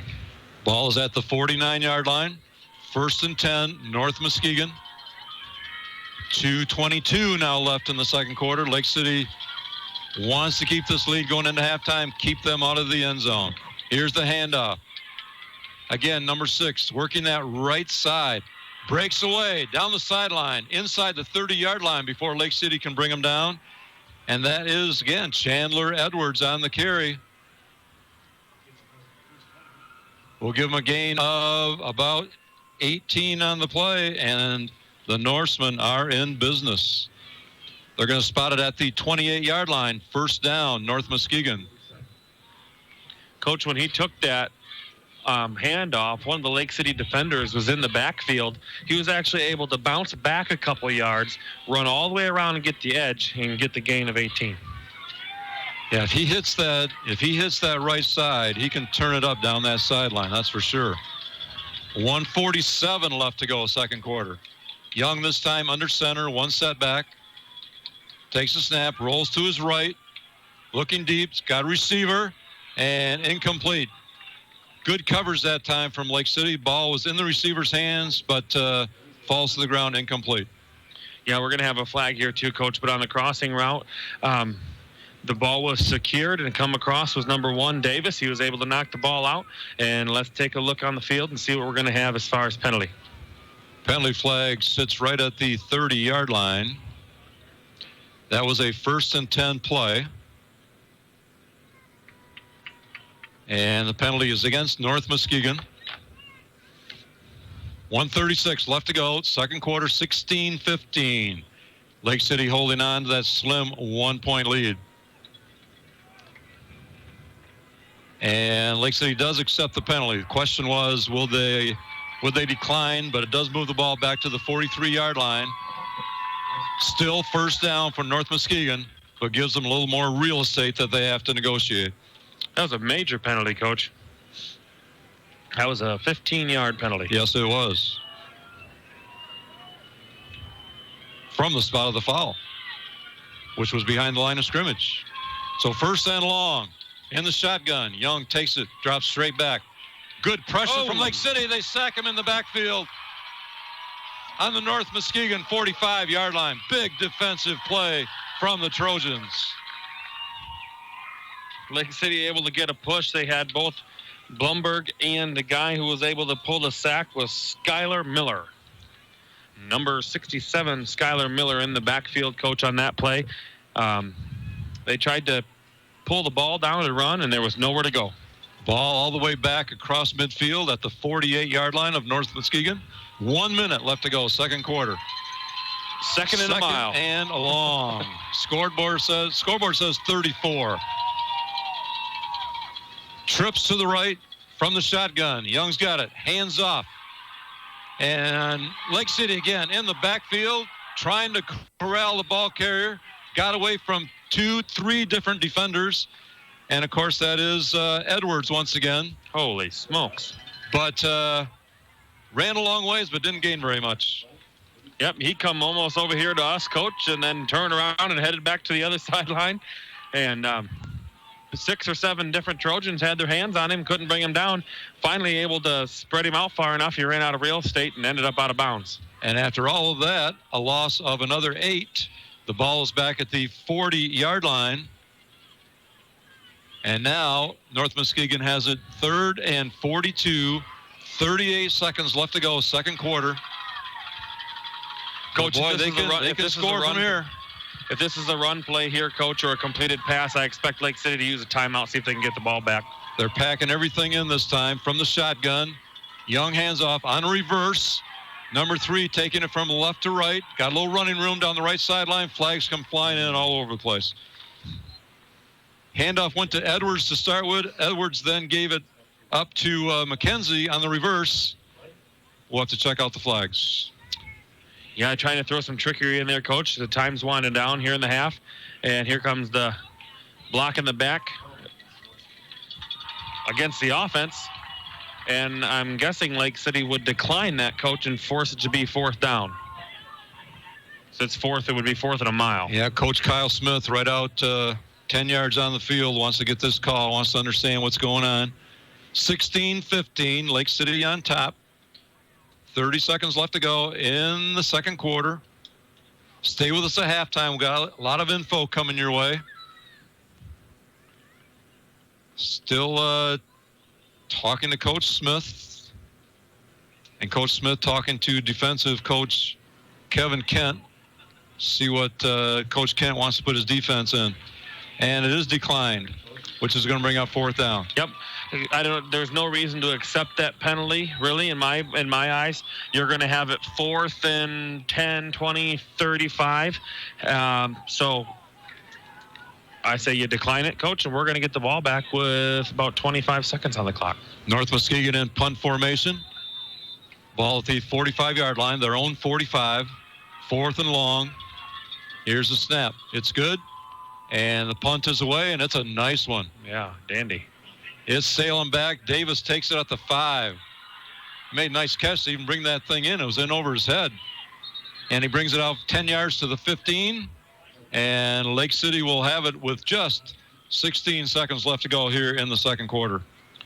Coach, that was a booming punt. He kicked that thing all the way back from the 30-yard line on their own 30-yard line, and he put hands on it at about the 5 with a catch over his head. They easily could have gone into the end zone. Well, I wouldn't expect Lake City to pull out all the stops here. You certainly wouldn't want something to go wrong, but they lead it by 1, 16 seconds to go. They come out in the spread formation, Holt in the shotgun. He takes a snap, just keeps it himself right up the middle. 5 yards, picks up 7. And I think they'll be happy to let this thing run out. 7, 6. I don't see anybody ready to stop the clock. And that's is going to do it. That's the end of the first half here in Lake City. Our halftime score, Lake City Trojans 16 and North Muskegon Norsemen 15. We'll be right back with scoring recap, statistics, analysis. We're going to talk about the MHSAA playoff format, how Lake City was D6 all year, but now they're D7 in the playoffs.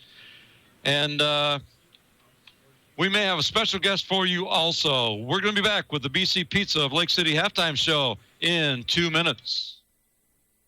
Now at Menards, save big money on your next project with 11% off everything. All stock Kidde home safety products are on sale. Keep your family safe with a smoke alarm featuring a sealed 10-year lithium battery. Right now, only $12.85 each after sale price and 11% off. Get 11% off everything now at Menards. Good through October 27th. Savings are a mail-in rebate. Some exclusions apply. See store for details.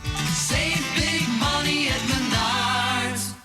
Lake City's best choice for pizza, salads, pastas, subs, grinders, and wraps is BC Pizza. Hometown handmade gourmet isn't just our slogan, it's baked into every pizza. A BC Pizza starts with a tasty, tender crust that's made daily from a unique recipe that you can't find anywhere else. And the homemade sauce is equally unique and delicious. Top it off with freshly grated mozzarella cheese and your choice of only the freshest toppings. And you'll see why a pie made just for you at BC Pizza of Lake City is the best choice. Call 839-1177 to order today. BC Pizza of Lake City, Lake City's best choice. Sportsmanship is still relevant in school sports.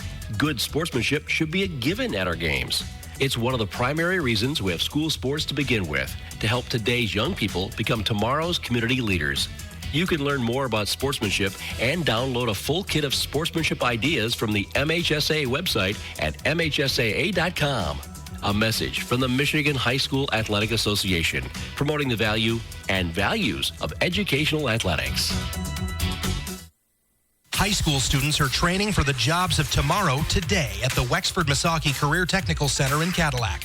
Juniors and seniors from 12 area high schools can choose from 14 career-driven programs. Free college credit is available. Visit WMISD.org and click or tap the Career Technical Education link. See all the great programs, then talk to your student's counselor.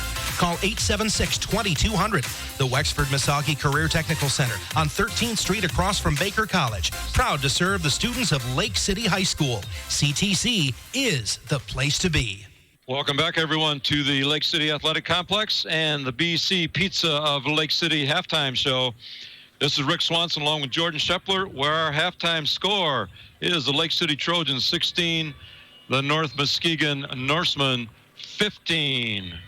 It's been a great first half, a lot of action, and obviously a tight ball game on our hands. Let's do a recap of the scoring first in case you joined us a little late or missed some of the scoring. Lake City got on the board first with 5:44 left to go in the first quarter when they were able to score a safety by pinning North Muskegon deep in their own territory, and then a holding call occurred in the end zone, and Lake City jumped out with that safety 2-0. On their very next possession, after North Muskegon had to kick to them, Lake City put a touchdown on the board with 1:29 left to go in the first quarter. 10-yard pass from Matthew Holt to Ben Marion. The extra point kick was good, and at that point, Lake City was on top 9-0, and that's where we stood at the end of the first quarter. In the second quarter, at the 8:36 mark, Lake City again on the board with a 25-yard pass from Holt to Devin Davis. The kick was good, and at that spot, Lake City was on top 16-0, looking pretty good. But then North Muskegon turned things around. And on the very next kickoff, following the touchdown pass to Davis, North Muskegon's McKenzie took it 90 yards on the kickoff return. The kick was good. And 14 seconds after Lake City's touchdown, North Muskegon was on the board, and they trailed 16-7. One more touchdown in this first half, and that happened at the 5:24 mark of the second quarter. And that's when Warren took in a pass 23 yards out from quarterback Young. The two-point conversion was good. After a couple of Lake City penalties, moved the ball close enough where North Muskegon wanted to go for it. And that pulled them within one at 16-15. And that's where we are at halftime. Action-packed first half. Very good ball game. Probably very much of the same in the second, I would expect. So let's go to Jordan. He can pass some numbers on to us. Yeah, Lake City, I have them down first half. I've got them for 150 rushing yards. I've got them at 3 of 7 for 47 passing yards. Rushing yards for North Muskegon, I got them at 88 rushing yards and passing 3 for 6 for 30 yards. So the spread offense we thought we'd see from North Muskegon is there, and they're running it, but they're handing it off to Chandler Edwards in the backfield, and he's able to get around the edges, and he's been doing most of the damage. Well, it seemed to be all Lake City to start with, and we made a comment late in the first quarter, Jordan, that Lake City had pretty much field position that whole first part of the ball game. But then that kickoff return just kind of jump-started North Muskegon, and now it's been all them from that point. Yeah, Edwards had the strip on the defensive end. He had the return, and he was able to continue to work on that momentum out of the backfield, and he's just so shifty and so quick, it's given Lake City a little bit of trouble. Lake City has had a couple of turnovers tonight. They were intercepted on their first possession of the evening, and then did fumble the ball away also in the second quarter. But that's really all as far as our turnovers are concerned for the ball game. Penalties, we've had penalties on both teams tonight, but really nothing that has hurt Lake City to a great extent. In fact, they've probably had more penalties in their favor than they've had go against them. Individual standouts offensively. When you look at Lake City's offense, you always have to go through Matthew Holt, leading scorer for the Trojans during the regular season. And he has done a lot of the damage tonight with the Lake City offense by carrying the ball. He is not afraid to let his feet do his talking, so to speak.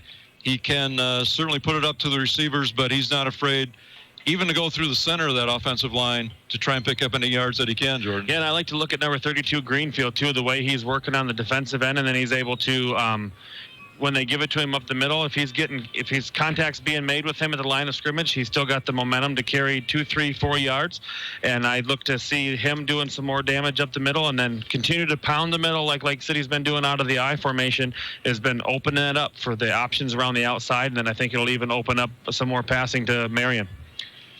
Now we look on the other side of the ball. We have to mention the speed that North Muskegon has. And in particular, 3 individuals. TJ McKenzie, he's the one who took the kickoff return all the way, 90 yards for the first score of the Norsemen. And then Chandler Edwards, who has been carrying the ball multiple times for the Norsemen, especially working their right side of the offensive line. He's got such a quick first step, and then he can just turn it on from there. And DeSherry Warren, one of the wide receivers for the Norsemen, also just great speed. If quarterback Young can get the ball in his hands, they can just strike so quickly with that speed that they have. Yeah, they've been able to, with the rollout from the quarterback and him being so agile to be able to escape some of the Lake City defenders in the backfield. Lake City did a good job on that last drive of actually securing the tackles when they touched the offensive guys. I think if Lake City is able to, when they make in that first contact, if they're able to make the first contact and get them to the ground, they'll be a lot better off in the second half. We will be talking about that second half a little bit later, and we've got more information coming your way. We're going to talk about, again, how Lake City was D6 all season long and now find themselves in the D7 playoffs. And we'll be talking about that after the upcoming break. We're going to take a quick break. We'll be back here in Lake City in 60 seconds. Don't miss Village Motorsports Fall Clearance Event October 26th and 27th. Plus, it's the Seize the Deal Honda Sales Event. Huge savings on new and prior year Hondas with factory-to-dealer incentives and great financing. Like a 2017 Honda CRF 1000L Africa Twin MSRP $13,299, only $10,950. Or a 2017 Honda CB300F with ABS MSRP of $46,499, now just $38,995. Honda recommends the ATVs for riders 16 years and older and recommends all ATV riders take a training course. MSRP excludes destination charge. Visit powersports.honda.com to view applicable destination charge amount. Some restrictions apply. Offer valid through 10/31/18. Unbelievable savings on all aftermarket street jackets marked 40 to 60% off. Select non-OEM helmets 40 to 60% off. Snow jackets 20% off. Colpin gun boots now only $24.99. Register to win a $250 tree stand. It's the fall clearance event and seize the deal pricing on Honda motorcycles and ATVs. It all happens Friday and Saturday, October 26th and 27th at Village Motorsports on Plainfield in Grand Rapids. Get to the Village.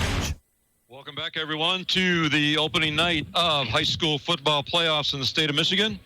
We are in Lake City for this pre-district contest between the Lake City Trojans and North Muskegon Norsemen. And Lake City is on top here at halftime, 16-15. Our discussion topic for tonight: how did Lake City find themselves D6 all year and then D7 come playoff time? Well, this also happened to one of Lake City's opponents, that is Kent City. And same thing happened to Lake City last year. So how's it happen? Well, at the start of the season, 543 high schools were sponsoring 11-man football.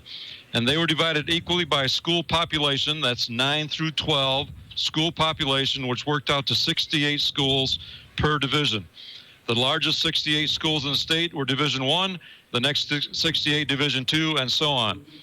Lake City on that list fell into Division VI, based on school population of 543 schools. But come playoff time, the number is whittled down to 256 teams that make the playoffs. Automatic qualifiers are those with 6 wins or more, or if they play just an 8-game schedule, then 5 wins will automatically get the team in. And of the 256 needed, 213 fit that criteria.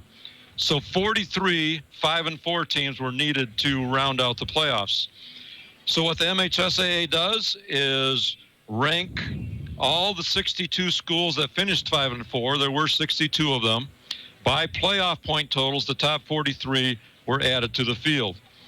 So when you take all those 256 teams, they are then again re-ranked top to bottom by school size with 32 per division. Top 32 Division I, next 32 Division II, and so on. So that's how Lake City appeared in D7 come playoff time because it was a different ranking of the different schools. Total schools at the beginning of the season, playoff schools once Selection Sunday was held. And it does happen to several schools every year come playoff time in the state of Michigan. And quite often it's to schools that are in Division 6 and 7 that happens to. So I hope that's not too confusing to people out there, but it is what it is, and Lake City is in Division 7 as they were last year. So joining me now, we have a special guest, and I welcome in Stephen Hanel, who has done some football games with me in the past in the booth. And Stephen is now a member of the Lake City staff after being in Manton for several years. And so Steve has really an inside track to what's happening over here with Lake City. Stephen, welcome once again. Thank you. Nice to have you here. Good to see you, Swanee, and it's good to be up here. I wish I was calling the game with you, but I'm not. So what you got for me? Well, let me ask you one thing. You're in the school every day. What does having a successful football team, and let's include last year's also that went all the way to the semis, what does the successful football team do to the overall attitude within the school? Does it excite people at all? Do other students even pay attention? What's it do to the atmosphere within the school? Within the school, absolutely. It doesn't just excite the kids in the school. It excites the whole community. And, I mean, you know, it's one of the first, it is the first sporting event of the year. And usually you run with what your football team does. And these guys did a great job last year, and it carried over into all the rest of our sports last year. And they're making another run this year. We had a big pep assembly and a bonfire the other night. And it was like the whole student body was there. The teachers are into it, and the community is into it more than anybody. And it's awesome. It is a tremendous feat that the Lake City football team has done here for 2 years in a row, going back-to-back 9-0 seasons, all the way to the state semifinals last year. And of course, a lot of people are hoping for the same kind of run in the playoffs this year. But Lake City knows they have to take game at a time, and they got their hands full here tonight. Oh boy, do they! The coaching staff, they knew that coming into tonight. And but you walk down the hallways with these kids; they're pretty humble. You know, they know what they have to do. They're not really overconfident or over arrogant. They just say one game at a time, and that's what Coach Smith talks to them about. Is just one game at a time, do what you can do, and that's what they're doing right now. They're going to be in for a dogfight. I know they're going to make a few adjustments, but I think they're going to be okay the second half of this game. Well, let's turn our attention to another big thing that's going on here in Lake City, and that's just the overhaul of the actual physical facility. A lot of new building going on as well as remodeling. And boy, the thing that catches my eye when I turn into Lake City is that new gym going up. Oh, you're going to love it. I know you're going to be calling games there for girls and boys basketball this year. It is just a tremendous facility. Our community stepped up and passed the bond and put in a wonderful, wonderful gym. Also put in some more classrooms in our elementary and a cafeteria and some more new rooms in our high school wing. But that gym is unbelievable, Swanee. And it's going to be ready and fingers crossed for girls basketball season. So we're going to be able to host some games this year. And it is beautiful. All I've seen are pictures so far of the inside, but that was my next question. When the facility might actually be available for some competition. And if I'm not mistaken, the girls started before the boys this year, correct? And that's it's actually reversed this year. Is it reversed? So Yep. The boys are going to start first? The boys are going to start a week before the girls do. It's going to be 99.999% ready for basketball season. The season is actually starting the last couple days of November as far as competition. Yep. So they've got another 5 weeks to do some work. Yeah, we walked through it just the other day, and it's floors down, paint's on the floor, tracks going in. It's beautiful. And you're going to love it when you come here. I did talk to someone about the track. Is it an upper level track as you see in some schools, a walking track? It's an upper level 3-lane track, but it's a rubberized track. It's not going to be a cement track, so it's almost going to be like a traditional outdoor track. It's got a weight room in it, a cardiovascular room in it, a yoga room in it, and it's going to be open to the community also. So we also have some generators in there. So if we had like a disaster or something, we have a place for people to come to with a generator to shower and to eat and things like that. So it's a big step up by the community, and the school's going to support the community for doing that. I know they do call it, I think, a community center as well. Yes, they do. And that's one way you get a bond passed like that, but it's also just how they're going to open up to everybody. It's not simply limited to school personnel. Anybody's going to be able to go in there. Anybody's going to be able to go in there. You're absolutely correct, sir. Well, let's look at second half here, Stephen. I'm going to pick your brain just for a little bit. 16-15 halftime score, Lake City on top. What do you see Lake City having to do, especially defensively, against the speed of this North Muskegon outfit? Talk to Coach Kent. He's going to make a few adjustments. They've been running a lot of motion, and this week when we talked to motion, we were going to slide our linebacker inside of that motion. We're not going to slide him inside anymore. We're going to keep him outside, and Mr. Kent is going to start stunning a little more with Miller on first and second down, because their offensive line we thought wasn't as strong as our defensive line. And when you saw when we were stunning just before halftime, we put them in a fourth down and long situation. Right. So keep an eye out for more linebacker stunts, and that will throw off the speed a little bit so we can corral to them. But these kids will do what they're taught, and it's going to be a good second half. I have to believe this is the most speed that Lake City has seen all season. This is the most speed I've seen in a long time, and I'm an old man. Too. I'm an old man, Swanee. North Muskegon, don't let that 5-4 record fool you, because they have some talent on that team, that's for sure. Well, Stephen, we're just a couple minutes away from the second half. Thanks for stopping in. Absolutely. You and Jordan have a great time, great second half, and call a good game, and go Trojans. Appreciate the comments from you. That's Stephen Hanel stopping in to talk to us here at halftime. We're going to take just one more quick pause, and then we'll be back with the second half. We'll be back in 30 seconds.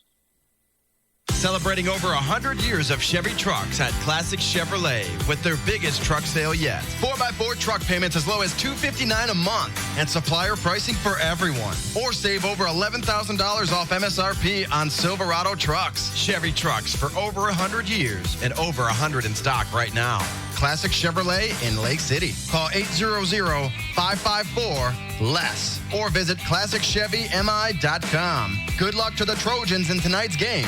State bound, boys. Welcome back, everyone, to the end of halftime. Thanks for staying with us. This has been the BC Pizza of Lake City halftime show. And before the second half gets underway, the teams are out on the field doing their warm-up and just getting the muscles loosened again after sitting a little bit at halftime.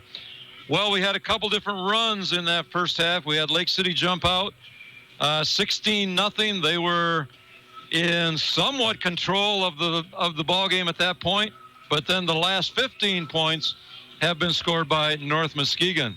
So we got a dogfight on our hands at 16-15 heading into the second half. Of course, Lake City coming into this game ranked 4th in Division 6, but we talked about they're slipping down to D7. North Muskegon not ranked with a 5-4 record, but as we said, don't let that fool you. It's going to be a good second half, Jordan. Yeah, that was you had Steven in here for an interview. I took off and went to the bathroom break and caught a couple of the Manton guys and a couple of Lake City guys that I know, and they asked me if I had ever seen a high school team with this much speed or this much athleticism, and I can't say that I've ever seen a team be able to come in here with a 5-4 record and have the talent that these guys have. Well, I think it's also a testament to what kind of competition they played throughout the year. That's for sure. Well, one advantage here to start second half, Lake City's going to get the football because the opening toss was won by North Muskegon, and they took the football to start the ball game. So the Norsemen will be kicking off from the 40-yard line to Lake City to get our second half underway. And Lake City in the third quarter will be going from left to right across your radio.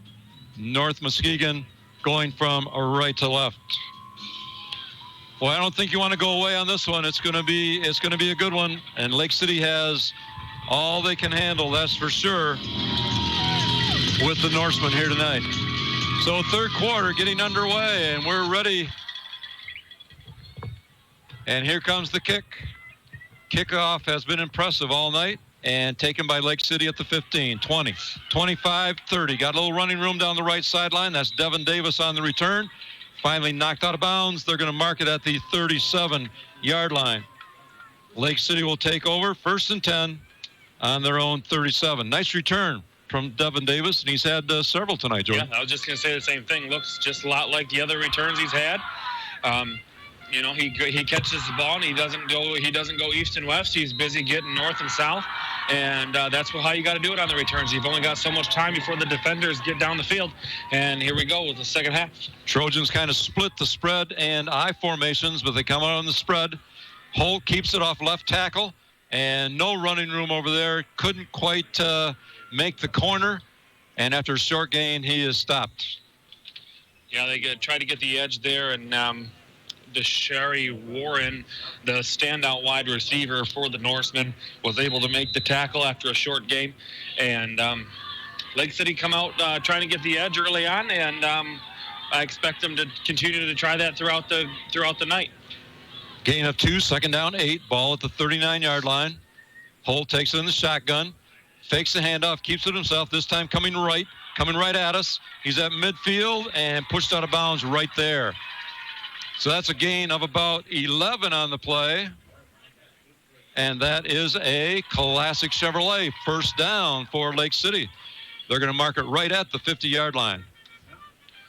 Same thing there, Coach. They tried last play, but this time they was able to seal the edge. That's the difference between the first play and this play, is that Lake City was able to seal the edge, seal that end, kick the corner out, and get a Holt around the corner. Enough time for him to be able to turn up and get the gain. Just nicely underway here in the third quarter. Holt takes a snap, handoff up the middle to Greenfield. And as he did in the first half, David Greenfield just kind of plows his way in there, and he does get positive yardage. They're going to give him a gain of a long 2 on the play. Lake City will have 2nd down, 8. I really like to watch Greenfield run the ball, Coach. He's not all that explosive. He doesn't do the outside. He's not making people miss. He's getting the ball, and he's running downhill, and he's running through people. And come down to the trenches, maybe late in the fourth quarter, that might be what we're looking for. Handoff again. This time Noah Thome trying to make the right sideline, but could not get there. The defense strung it out, and no gain on the play.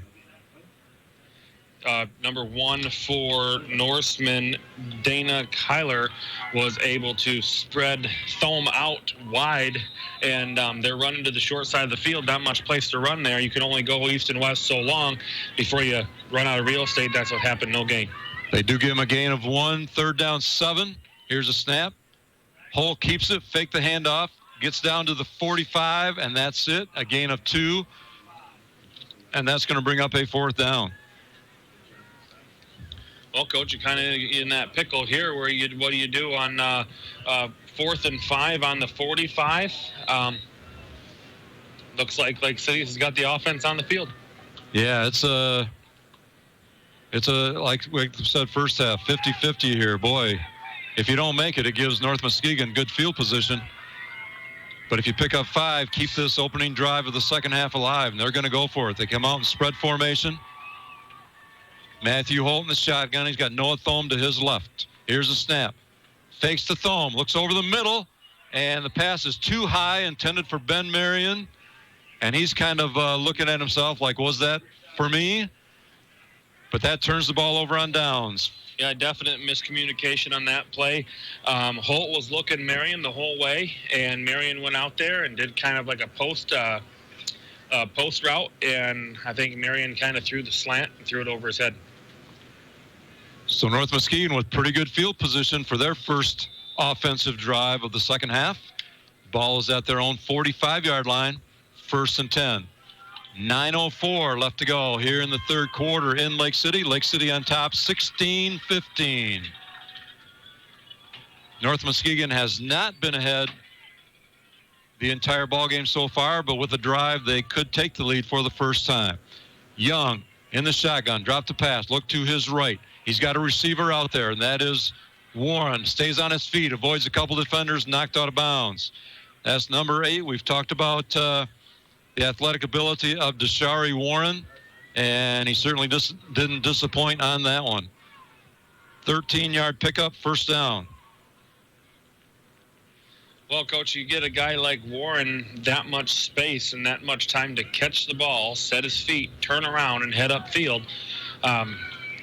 13 yards is going to be an average play. We're lucky that didn't go any farther than that. Exactly. Ball at the 42-yard line of Lake City. 1st and 10, North Muskegon. From the shotgun, handoff inside this time, and Charles breaks it out. Chandler Edwards, which we saw a lot of in the second quarter, taking the handoff and cutting to his right, but we do have a penalty flag this time. Going to have a hold, Coach. It is a hold against North Muskegon, and that's going to, of course, move it back. But there is Chandler Edwards again, Jordan. Quick and fast. Oh, my goodness. Detroit Lions? Well, I'm going to say Barry. Yeah. I think that's who you're thinking of. Yeah, I know that's who I'm thinking of. Patient, and when the hole's there, he's gone. So 15-yard walk-off back to the 44-yard line of North Muskegon. So we're going to have a 10-yard penalty, Coach, from the spot. And 1st down and 22 for North Muskegon. So here we go. They send out one wide receiver to the right, one to the left. From the shotgun, Mac Young, who's been there all night long. Very good-looking quarterback. Goes to his right. He's got a receiver out there. Completed, brought down after a gain of about 8. Down that right sideline.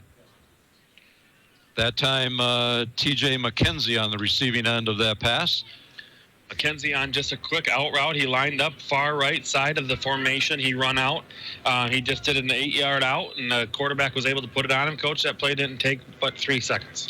McKenzie's the one who returned a kickoff for a touchdown in the first half. 8:43 left to go, third quarter. 16-15, Lake City on top. North Muskegon just across midfield at the 48. Young rolling out to his right. Caught in the backfield, a big sack from the Lake City Trojan defense. And boy, they needed that one. Loss of 8 on the play after they had just lost a big 10, 12 yards on the penalty. Blumberg in the backfield, Coach. The quarterback lost his footing a little bit, but Blumberg was there regardless. He was coming down in the backfield.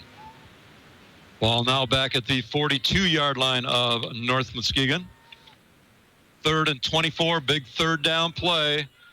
Trojans could get some decent field position if they can stop them right here. Spread formation. Receivers out all over the place. Young all alone in the backfield. In the shotgun. He takes the snap. Drops straight back. Got all kinds of time. Now goes to his right. Looks down the right sideline and throws it out of bounds. He had a receiver out there, but he was being pursued by the Lake City defense. He couldn't get anything on it. And that's going to bring up 4th down. Incredible amount of pressure from Lake City's offensive or defensive line coach. They're rushing 3 guys against 5, and they're forcing that quarterback to roll out of the pocket. And Young had some time in the pocket, but then the pressure forced him to the right. So North Muskegon now in punt formation. And Devin Davis back at about the 15, looking to take the punt. Snap is good. Ball hits at the 25, and Davis just lets it run, and it takes a 10-yard bounce to the 15. And Lake City will get their second possession of the second half with a 1st down at the 15-yard line. 7:30 left to go in the third quarter, 16-15, Lake City on top. Lake City's second possession. First one fizzled out. They turned it over on downs on the 45-yard line of the Norsemen. And here we are now. We're pinned back a little bit. But we need to put our foot back to the ground here, Coach, and see what we can come up with and get some momentum coming our way. Nice defensive stand there that time by the Trojans. They get the ball back. They'd love to go back up by 2 scores. Up by 1 right now, 16-15. Holt takes a snap. Handoff right up the middle. And I don't see a number, but I'm going to guess that's Greenfield again. Oh, look. Thome. Nope, Noah Thome. Number 11, Noah Thome, the ball carrier, and he picked up about 3 on the play. Second down 7 for Lake City. Thome, not a very big kid, but you got him mixed up with Greenfield because of the way he runs. He just gets the ball and he puts his head down. Greenfield's coming in now. And gain of 2 or 3. Greenfield and Thome have been alternating in the backfield with Matthew Holt at quarterback. They come out this time, 2nd and 7, spread formation. This time, Holt under center. Handoff up the middle. And out to the 20-yard line for a gain of about 3 more. And that was David Greenfield on that carry. Yep, Greenfield's back in. They're subbing Greenfield for Thome, and I believe those guys are the play callers, Coach. They're bringing that in from the sideline and trying to keep this as up-tempo as possible. But every play you see a substitution, and we're getting plays called in from the sideline. Good point. Big 3rd down play, 3rd and 3. Holt's got it. He's got some blockers, keeping it himself, trying to get to the right edge, and didn't quite reach the 25, but the yardstick is not at the 25 either. This is very close to a possible first down from Matthew Holt. He picked up about 3, needed 3. Coach just might take a measurement. And the official does take a timeout, and they are going to measure. Of course, it'll be 4th down if it is short, and Lake City will be looking at a punting situation. Ball is at the 24-yard line of Lake City. 6:12 left to go, 3rd quarter, 16-15. Lake City on top. Lake City led it 16-0 at one point, and from there it was all North Muskegon the rest of the first half as they scored 15 straight, and that's where we're at. First down. And it is a classic Chevrolet first down for the Trojans. What a big first down that is. So I'm afraid North Muskegon would have had good field position if they had punted from there, Jordan. Yeah, and with the dangerous returners that they have, Coach, both on kickoff and the punt return, that's huge for Lake City. And they need to keep this drive moving, if nothing more than to just try to flop the field position. Exactly. Let's take a little time off the clock. Nothing better than a nice, long, extended drive that would result in a score. Spread formation, 1st and 10. Holt again under center, this time I formation behind him. Takes a snap. Fakes to the tailback, rolls out, looking to his right. Got a receiver just over the head of Devin Davis, incomplete. Davis was at about the 47-yard line. He was open, but the pass just too high. Davis was absolutely 100% wide open, Coach, for a gain of about 20. Davis run a long out towards the sideline right here, just our way. He come out 20 yards deep, took a sharp right. Defender went to the left, and he just was overthrown. That would have been a beautiful play. 2nd down 10, halfway through the 3rd quarter. I formation again. Holt takes a snap under center, hands to the tailback. And nice running room. And again, that is Noah Thome out to the 35. Yep. A gain of, they're going to mark it just a yard short of that. Going to say very close to the first down. Looks like maybe a yard short. Much to the disgust of the Lake City faithful here. They thought he got a little bit further than that. I think what happened, Coach, is that he was running so low to the ground. He was hit initially, went down. They thought maybe he had planted his hand down to keep his knee off the ground. They called him down a yard shy. Gain of 9 for Thome, 3rd and 1. Handoff. Greenfield out to the 44-yard line. Big pickup of 10 yards from David Greenfield, and that is a classic Chevrolet first down for the Trojans. One way, Coach, to keep them from guessing as if you make it or not, you run it for 10 yards on a 3rd and short. Yeah, no question then. So the ball now at the Lake City 43. They're putting together a nice extended drive. 6 plays on the drive so far. We're seeing this two-headed monster, Thome, Greenfield, and then boom, you're going to get something out of Holt, something out of Marion. Here's Holt under center, hands off to Thome in the tailback. Thome cut it off left tackle. Good gain of about 5 on first down. Coach, I think the Norsemen there thought they were going to be running short side of the field here. That's what Lake City's been doing, running short side. That would have been back here back here to the west, back here towards us at the press box, and they caught him off guard and went on the long side of the wide side of the field and was able to get a nice gain of about 5. Ball at the Trojan 48-yard line, spread formation, Holt under center, again to the tailback, cuts it off the right side. That's Greenfield, breaks it outside, and caught and spun back. Going to be maybe a yard short of the first down. We'll give him a gain of 4. But Greenfield that time brought it hard to the right. He did. He was hit initially about the tackle, just on the edge of the tackle box, was able to then again bounce it again and keep going, Coach. Running on a very strong delayed angle back here towards us, but that angle was gaining yards. It was just a long ways. He gained 4, probably ran about 14. Lake City traveling left to right across your radio. Big third down play. 3rd and 2, Holt under center, gives again to the tailback.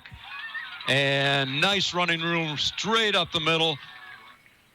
And that is Noah Thome, the ball carrier. And he picks up plenty of yardage for the first down. A classic Chevrolet first down for the Trojans. Coach, right now we're going to get a timeout by North Muskegon.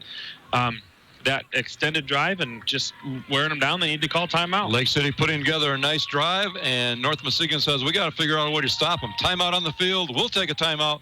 Back in 30 seconds. In the quiet town of Lake City lies a locally owned family pharmacy that takes pride in helping improve the health of every patient that comes through the door. At Lake City Family Pharmacy, you're more than just a prescription. Here, you're a family. And their experienced team of professionals are always available to help answer any of your questions you may have regarding prescription or over-the-counter medications. Lake City Family Pharmacy is your full-service family pharmacy for both traditional and compound medications. Call them today, 231-559-0005, or stop by their store, located at 45 Maury Road in Lake City. Welcome back, everyone, to the Lake City Athletic Complex, opening night of high school football playoff action. Lake City on the drive. They started this possession on their own 15-yard line, and 9 plays later, they are in North Muskegon territory on the 43-yard line of the Norsemen. 3:42 left to go in the third quarter, 16-15. Been a great ball game all night long. Lake City clinging to a 1-point lead. Nothing better than to just keep this drive going, take time off the clock, and punch this thing in the end zone. Couldn't ask for any more than that. Coach, I was here watching a regular season game between Lake City and Manton here just a few weeks ago, and just the atmosphere change between regular season and playoffs. This is good. This is nice to see. I formation again, handoff to the tailback. That's Greenfield this time, inside the 40. Good yardage on first down. Got close to 4 or 5 on the play. Lake City's finding something in this eye again, Jordan. Giving the ball to the tailback several times here in succession.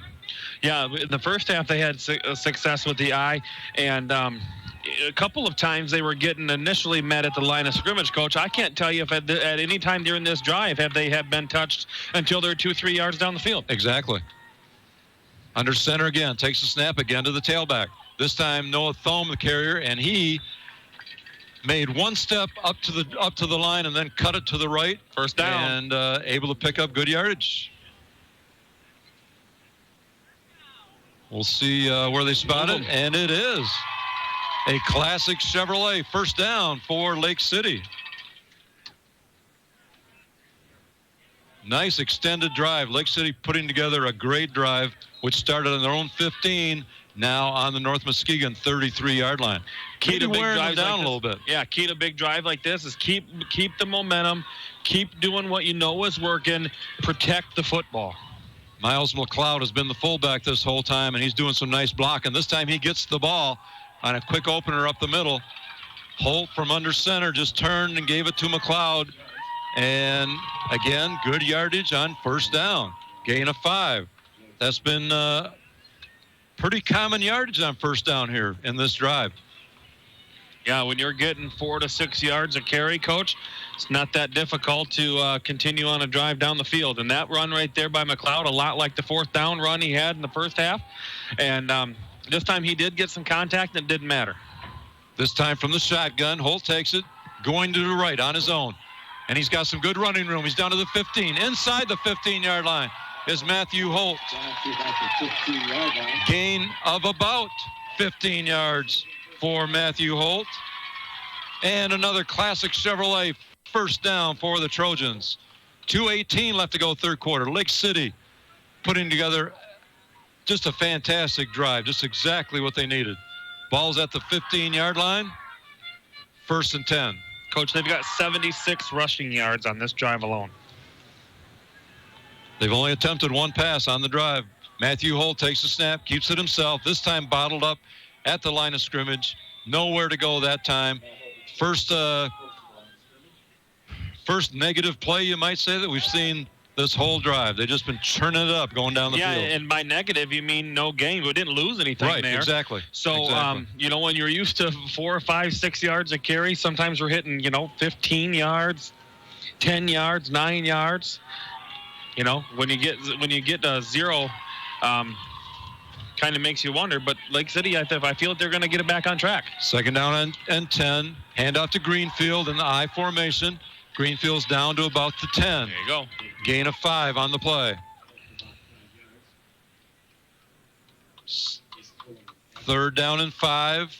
Obviously 4-down territory. So Lake City decide to try to pick up a 4th down play. But 3rd down and 5. Trying to keep this drive alive. Already down to just 1 minute left in the third quarter. North Muskegon's only had one possession, and that possession totaled 13 yards, positive yards for them, but they had probably 20 yards in penalties. Exactly. But they have only had the ball one time. You're exactly right, in this third quarter. Matthew Holt in the shotgun. Takes a snap, fakes a handoff, keeps it himself. Inside the 10, down to close to the 7. They'll mark it, and that is going to bring up a big 4th down play. 4th and about 3. Coach, I hate to see a drive like this, 84 yards worth of rushing, come down to a 4th and 3 deep inside Norseman territory. First 4th down they've seen all drive. Matthew Holt over talking to Coach Smith, and I think they're just going to be happy, let the quarter run out. That's incredible. Do a little discussion, discuss what they want to do on 4th down. It's going to be a big play, 4th and 3rd. At about the 7-yard line of North Muskegon. And that is the end of the third quarter. Lake City 16, North Muskegon 15. No scoring in that third quarter. Timeout on the field. We'll be back for the fourth quarter in 30 seconds. The LC Family Diner, right in the heart of Lake City, championing daily and nightly specials. But even more memorable is their Friday night fish fry and Saturday night prime rib. Open 7 a.m. to 9 p.m. for your convenience. The family at the LC Family Diner wish the best of luck to the Lake City High School Trojans and are behind you all the way. Go Trojans! We've all been there. We rely on our vehicles more than ever to get us where we need to go safe and sound. McBain Auto Service is open Monday through Friday and are fully licensed and insured to serve you. With over 50 years combined experience, they specialize in everything from brakes to engine repair with no job too big or small. Stop in for a safety inspection. McBain Auto Service, located at 9438 South Maury Road in McBain, or call 231-825-2729. Welcome back, everyone. You are listening to 107.1 WCKC Cadillac. Rick Swanson along with Jordan Shepler. We're in Lake City for playoff action. Lake City Trojans hosting North Muskegon 16-15. Lake City on top, heading into the final quarter. Now in the fourth quarter, Lake City will be going from right to left, and the Lake City faithful excited for this big 4th down play. 4th and 3. Lake City is on a 16-play drive, and they're knocking on the door with the ball at the 8-yard line. But a big 4th down play. 16-play drive spanned 11 minutes, 27 seconds for the Trojans. And here we go, 4th and 3. I formation, Holt under center. Takes the snap, rolls out himself. Got a guy. Looking down at the 5. Pass is completed. Inside the 5 at the 4. That's going to get the first down by about a yard. It is a first down, a classic Chevrolet first down inside the 5-yard line. First pass completion that whole drive, but what a big one. Yeah, Coach, we've been doing pounded up the middle, run. They fake the run. They get Holt on a quarterback option around the outside, and he had a guy crossing route just past the sticks. He reeled it in, first down. Hand off to Noah Thome this time. Noah Thome right up the middle, and he's Touchdown. in. Noah Thome into the end zone from 4 yards out. Huge touchdown for the Lake City Trojans. That is a BC Pizza of Lake City Trojan touchdown. With 11:39 left to go in the ballgame, Lake City on the board. 4-yard touchdown run from Noah Thome. And now Trojans lining up for the extra point kick.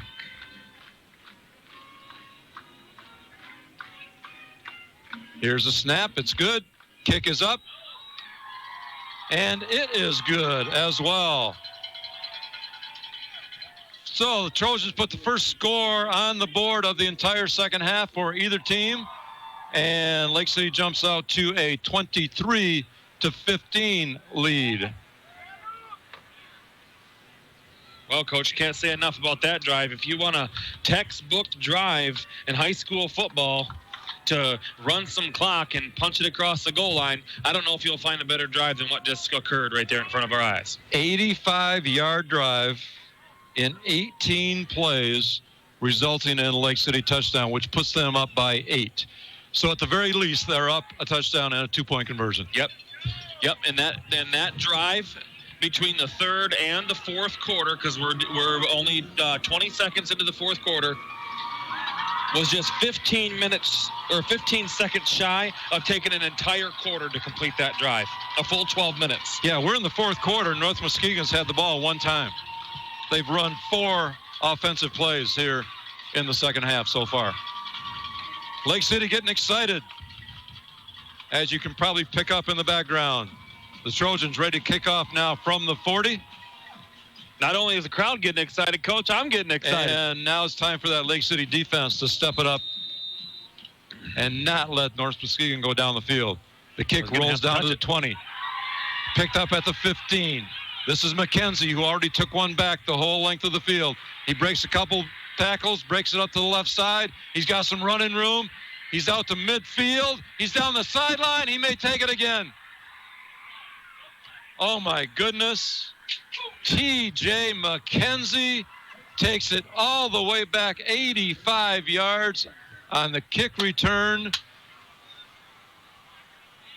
Deja vu from the first half, Jordan. Oh, my goodness. What Lake City does in 12 minutes, North Muskegon Norsemen do in 12 seconds. So that kick traveled all the way down to the 10. It was actually a muffed kick. He touched it. It dribbled a couple times. He then scooped it up. He had no blockers in front of him. 2 Lake City guys touched him before he even reached his own 20-yard line, and he got to the edge on the far east side of the field, and he was absolutely gone. And now North Muskegon came out of the huddle. Looked like they were going to go for 2, but now they're back in the huddle. I'm sure they're going to try and tie this thing up. 23-21, Lake City on top. And they are lining up for the 2-point conversion. Young in the shotgun. Now moves up under center. They may go Wildcat. They do. That is number 6, who carried it so often, Chandler Edwards, in the Wildcat. And he is stopped short on the 2-point conversion. We had seen him go to the right so many times. He tried to take that one right up the middle, and Lake City stepped up strong and stopped it. Yeah, there was an option play set up, Coach. He thought maybe he was going to go all the way wide. He stayed just inside the tackle box. And Lake City defense, one guy initially wrapped him up around his feet. He tried to stretch for the end zone. Another guy come in, smashed him down about maybe the 1-yard line, 6-inch line, Coach, and no good. Lake City holds the 2-point lead, which happens to be the 2 points. There's that safety we talked about. There's that 2 points. And that kick return came after Lake City touchdown. Same thing in the first half. Lake City scored a touchdown, and on the ensuing kick, McKenzie took it all the way back. Unbelievable. Now, Lake City did have 2 kick returns on them last week in their win against Sanford Meridian. And I'm sure they addressed that, tried to take care of that, but here North Muskegon has 2 tonight also. So 11:20 left to go in the ballgame. 23-21, Lake City on top. They're going to get the kick, and what they need to do, Jordan, is what we just saw last possession. Yep. That last possession took them 12 minutes, so we've only got 11:20 left. One more drive like that, Coach, we should be able to wind her down. So here we go. Norseman kicking off from the 40. High kick taken at the 15, 20, 25. This is Davis on the return. He's out to about 28 and kind of squirts his way up to the 30 before finally the Norseman can bring him down. So Lake City 1st and 10 on their own 30-yard line. And if you want to talk about having a chance to win the ball game, you don't give the ball back to North Muskegon. No. You put another drive together. Exactly. You're up 2. You've got to be up at least 8 if you're going to give the ball back to Muskegon. They are so fast. If you have been with us all night long, you know that we've been talking about the speed of North Muskegon all evening. From the I, Holt under center, hands off tailback once again. So the drive starts off like the last one. They've got the I formation, giving the ball to the tailback. Noah Thome that time, gain of 3. And Lake City starts the drive. 2nd down, 7. Just a minute into the 4th quarter here in Lake City. Playoff action. The winner moves on and plays again next week against the winner of the McBain-Pine River game, which is going on right now. Another advantage we have, Coach, is North Muskegon's only got 2 timeouts in their pocket because of that last long drive. Matthew Holt rolls out. He's got a receiver. Oh, and a great block. And that's Ben Marion across midfield. Marion came on a cross pattern from right to left. Holt laid it out there. Marion brought it in at the fingertips. Big gain. A classic Chevrolet first down for the Trojans. Same play, opposite side of the field. When Lake City was on their last drive, 4th and 3, that's the same play they ran. Marion caught the ball, was about to get tackled. Coach could have been tackled at the 47-yard line. Davis come in with a mean block, freeing him up to get to the other 47. 10-yard difference on that play. 20-yard gain on the pass play. Holt under center, I formation. Hands off to the tailback. That's Noah Thome, and he's got some running room. Down to the 30, still on his feet. 25, 20.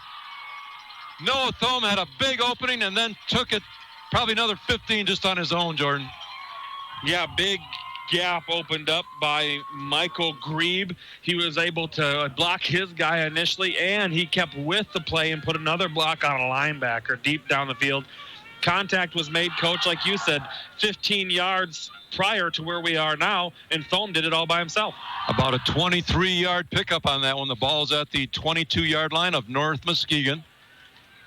Lake City 1st and 10. Under center, Holt takes it. Hand off the tailback. Greenfield. And that's David Greenfield that time. No gain. If so, give him a short 1 on the play. It'll be 2nd down 9. Yeah, Matt right there at the line of scrimmage. Brendan Moat. Haven't heard much of him tonight. I know he's been out there every snap. That's a credit to Lake City. We've got 75. That Michael Grebe from the previous play has been blocking 23 all night, Coach.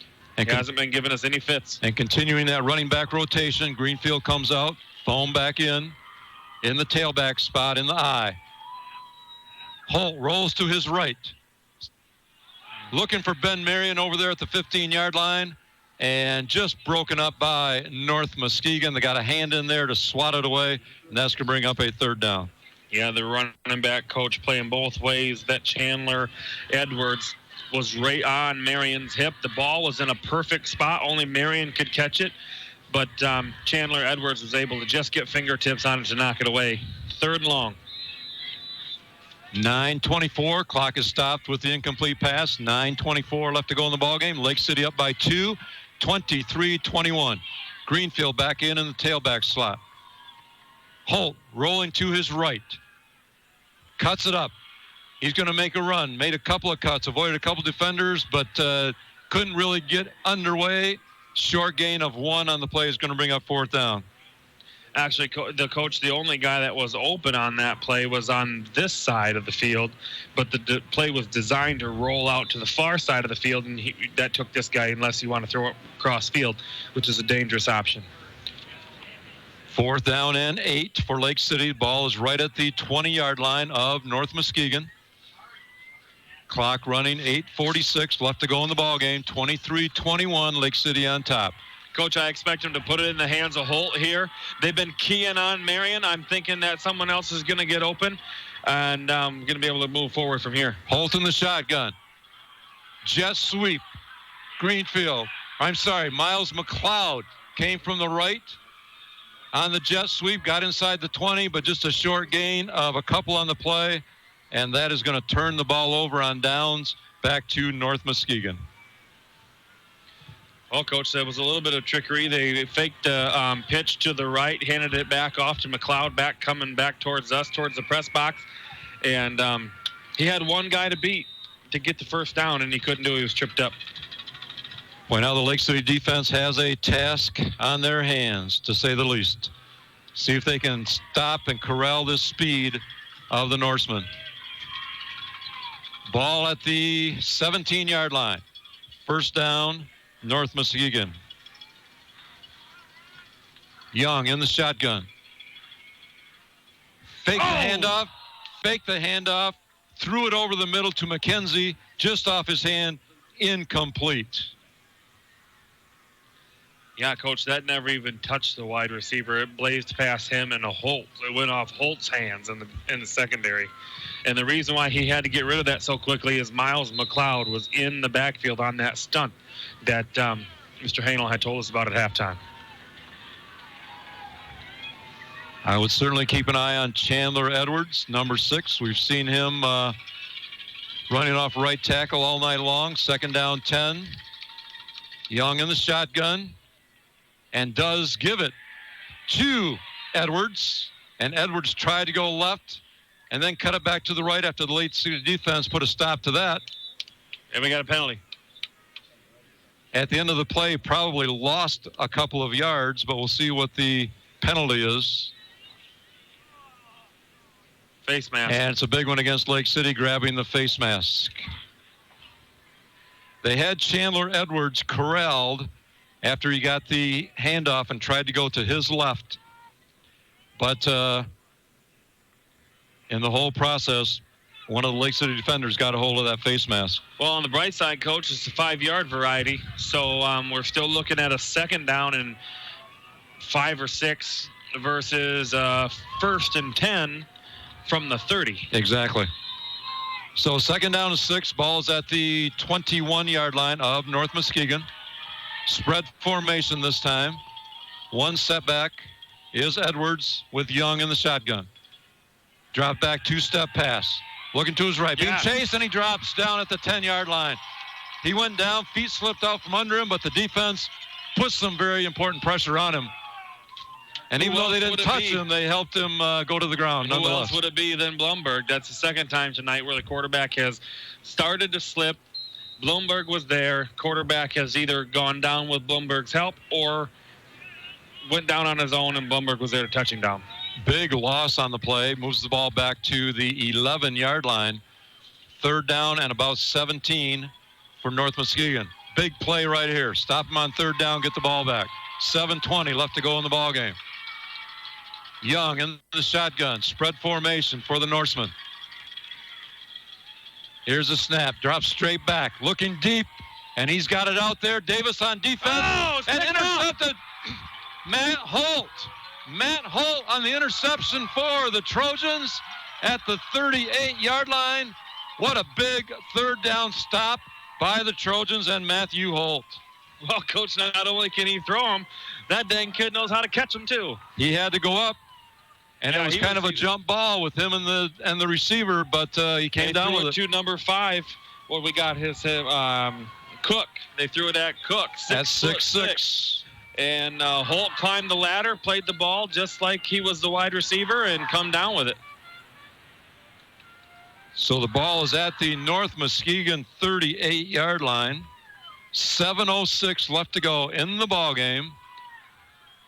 Lake City again can just take some time off the clock. Holt under center in the I formation. Gives it tailback Noah Thome. And this time Thome picks up just a couple, trying to go off behind his right guard, right tackle, and gets a gain of 1, second down 9. Well, Coach, we're in the burn the clock and don't give the ball back type mode now. Exactly. 23-21. Lake City on top. 6:38 left to go in the game. Second down, 9. Holt under center, I formation, one receiver split wide left. Handoff to the tailback. Greenfield. And that is Greenfield, David Greenfield, and he's pulling defenders with him down to the 27-yard line. And I'm getting from the line judge that is a first down. Are they moving the chains? Let's get it from the umpire.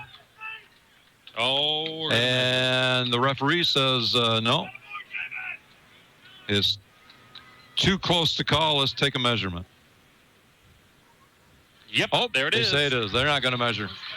A classic Chevrolet first down for Lake City after a gain of 10 on the play.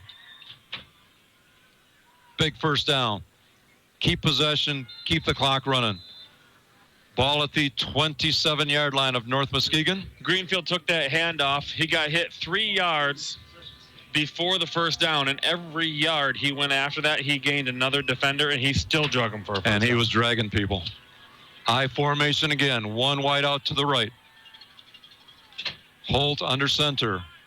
Happy to let the clock run a little bit until he gets the hand from the back judge. Noah Thome, the carrier, and he's down close to the 25. They're going to mark him just short of the 25. So short gain of another yard. We'll bring up second and about, they give him 2. Second down, 8. Halfway through the fourth quarter now here in Lake City. Lake City trying to put together a playoff run similar to what they did last year, but they've got a very tough North Muskegon team here on opening night of the playoffs, giving them everything they can handle. Trojans come out, second and 8, I formation. Holt up under center. Takes a snap. Handoff to the tailback. This is Greenfield. Got some running room. Down to the 15, the 10. Brought down at the 10-yard line. After a gain of 15, we do have a penalty marker. So we can't get too excited on that one just yet. Yeah, that was going to be a blatant hold there, Coach, on the left side. But one of very few penalties on the offensive end for Lake City tonight. That's, I think, the key to, keeping those drives alive is to not shoot yourself in the foot. And Lake City's backing up. Yeah, the last drive they had for the touchdown, you don't put together an 18-play drive with penalties knocking you back. So the ball is moved back to the 35-yard line. It is going to be second down and 18 for Lake City. 5 minutes left to go in the ball game. I formation, Holt up under center. Keeps waiting for that signal from the back judge. He's going to keep the ball as long as he can, let the clock keep running. The back judge gives him a signal as the play clock is running down. Handoff, tailback, Noah Thome. He's got some running room. 20, down to the 15-yard line is Noah Thome. 20-yard pickup from the 35 down to the 15. A classic Chevrolet first down for the Lake City Trojans. And a big classic Chevrolet first down, Coach. That there, they were backed up. I mean, you just got that penalty, but like Hanel said, these kids believe they can win. They go out there and they execute on every play, and that's the key. That's the key is you just don't get your head down on a mess up on a penalty. You come around and you change it on the next play. Greenfield now in at tailback behind Miles McLeod. Holt under center, just one split out to the left. That's Devin Davis. Clock continues to run. Holt gets the signal. We're ready to go. Takes a snap. Hand off to Greenfield. To the 15. He breaks away. Headed for the end zone. And knocked out right at the corner. Touchdown. From 15 yards out, David Greenfield takes it into the corner at the pylon. In fact, knocked the pylon out of its position, and Lake City on the scoreboard. That is a BC Pizza of Lake City. A Lake City touchdown. Coach, I don't know how to explain it to you any more than this. That kid just does not give up. They had him. Yeah, of course. They've had him all night. The problem is they have him, but they're not getting him to the ground. It's not really a problem for Lake City. Is that kid just will not go to the ground. He's outsized, but he's not outwilled. Snap is good on the kick. Kick is up. And the kick is good. And what a big point that is, increasing the Lake City lead to 9 at 30-21 with 4:05 left to go in the ballgame. Timeout on the field. We'll take a timeout. We'll be back in 30 seconds. Lake City's best choice for pizza, salads, pastas, subs, grinders, and wraps is BC Pizza. Hometown handmade gourmet isn't just our slogan, it's baked into every pizza. A BC Pizza starts with a tasty, tender crust that's made daily from a unique recipe that you can't find anywhere else. And the homemade sauce is equally unique and delicious. Top it off with freshly grated mozzarella cheese and your choice of only the freshest toppings. And you'll see why a pie made just for you at BC Pizza of Lake City is the best choice. Call 839-1177 to order today. BC Pizza of Lake City, Lake City's best choice. Back everyone to Lake City. The Trojans have just put a 5-play drive together, just 5 plays, and went 62 yards to increase their lead 30-21. Jordan, you got an update for us. I do. I got an update in McBain. McBain is up 20-14 with just over 2 minutes to go. And, of course, the winner of this game will play the winner of the McBain-Pine River game next week. 4:05 left to go. The Trojans ready to kick off. Kick is on the ground, off a Norseman player and out of bounds. So because that hit him, it's not going to be a penalty as it went out of bounds at the 20-yard line. A lot like the initial kickoff from the beginning of the game. It touched them this time, and now they don't get to claim it as an illegal procedure. It was touched. Referee just give us that signal. It was touched at the 20, and that's where they'll have to go. Exactly. So North Muskegon has a long field ahead of them from the 20, and they need 2 scores.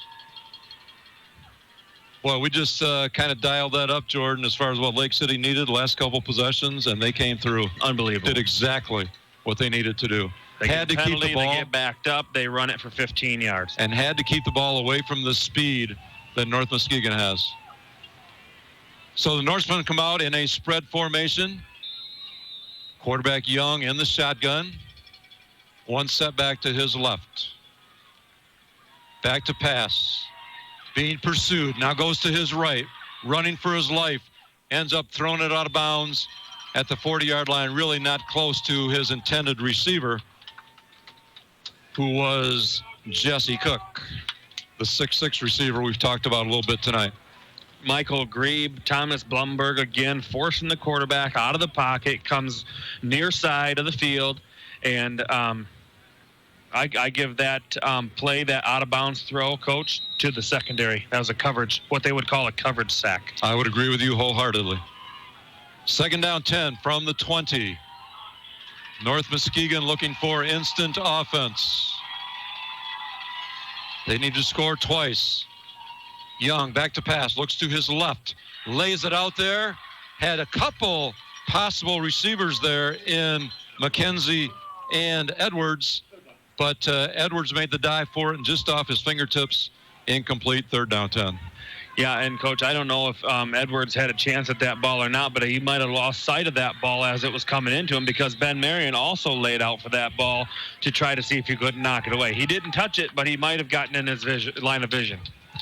Well, North Muskegon has to be, I would think, in 4-down territory, even though they are deep in their own territory. I agree. 3rd and 10. Spread formation from the shotgun, rolling to his left. Young running for his life. Got a receiver out there at the 35. Makes one defender miss. Comes down at the 40. A pickup of 20 on the pass play. And North Muskegon is able to keep this drive alive with the 20-yard pass play. That's exactly what North Muskegon needed, Coach. Lake City's given some cushion. You know, they're trying to keep everything in front of them, so that was open there at that time on the sideline. 1st and 10 from the 40. Cook back to pass, looks to his right, This time he's got a receiver out there at midfield, and that is number 8, Deshari Warren, who has been on the reception of a few passes tonight. Gain of 11.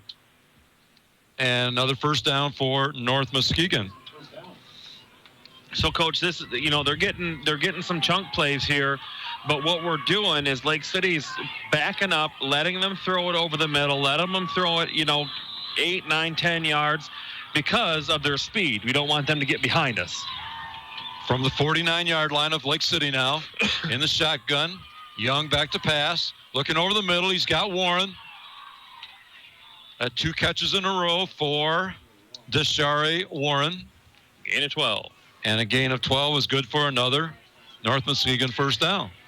But all throughout this time, Coach, they're picking up chunk plays. That clock is ticking. We're down to 3:15 to go.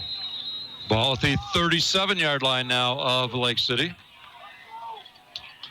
Spread formation in the shotgun.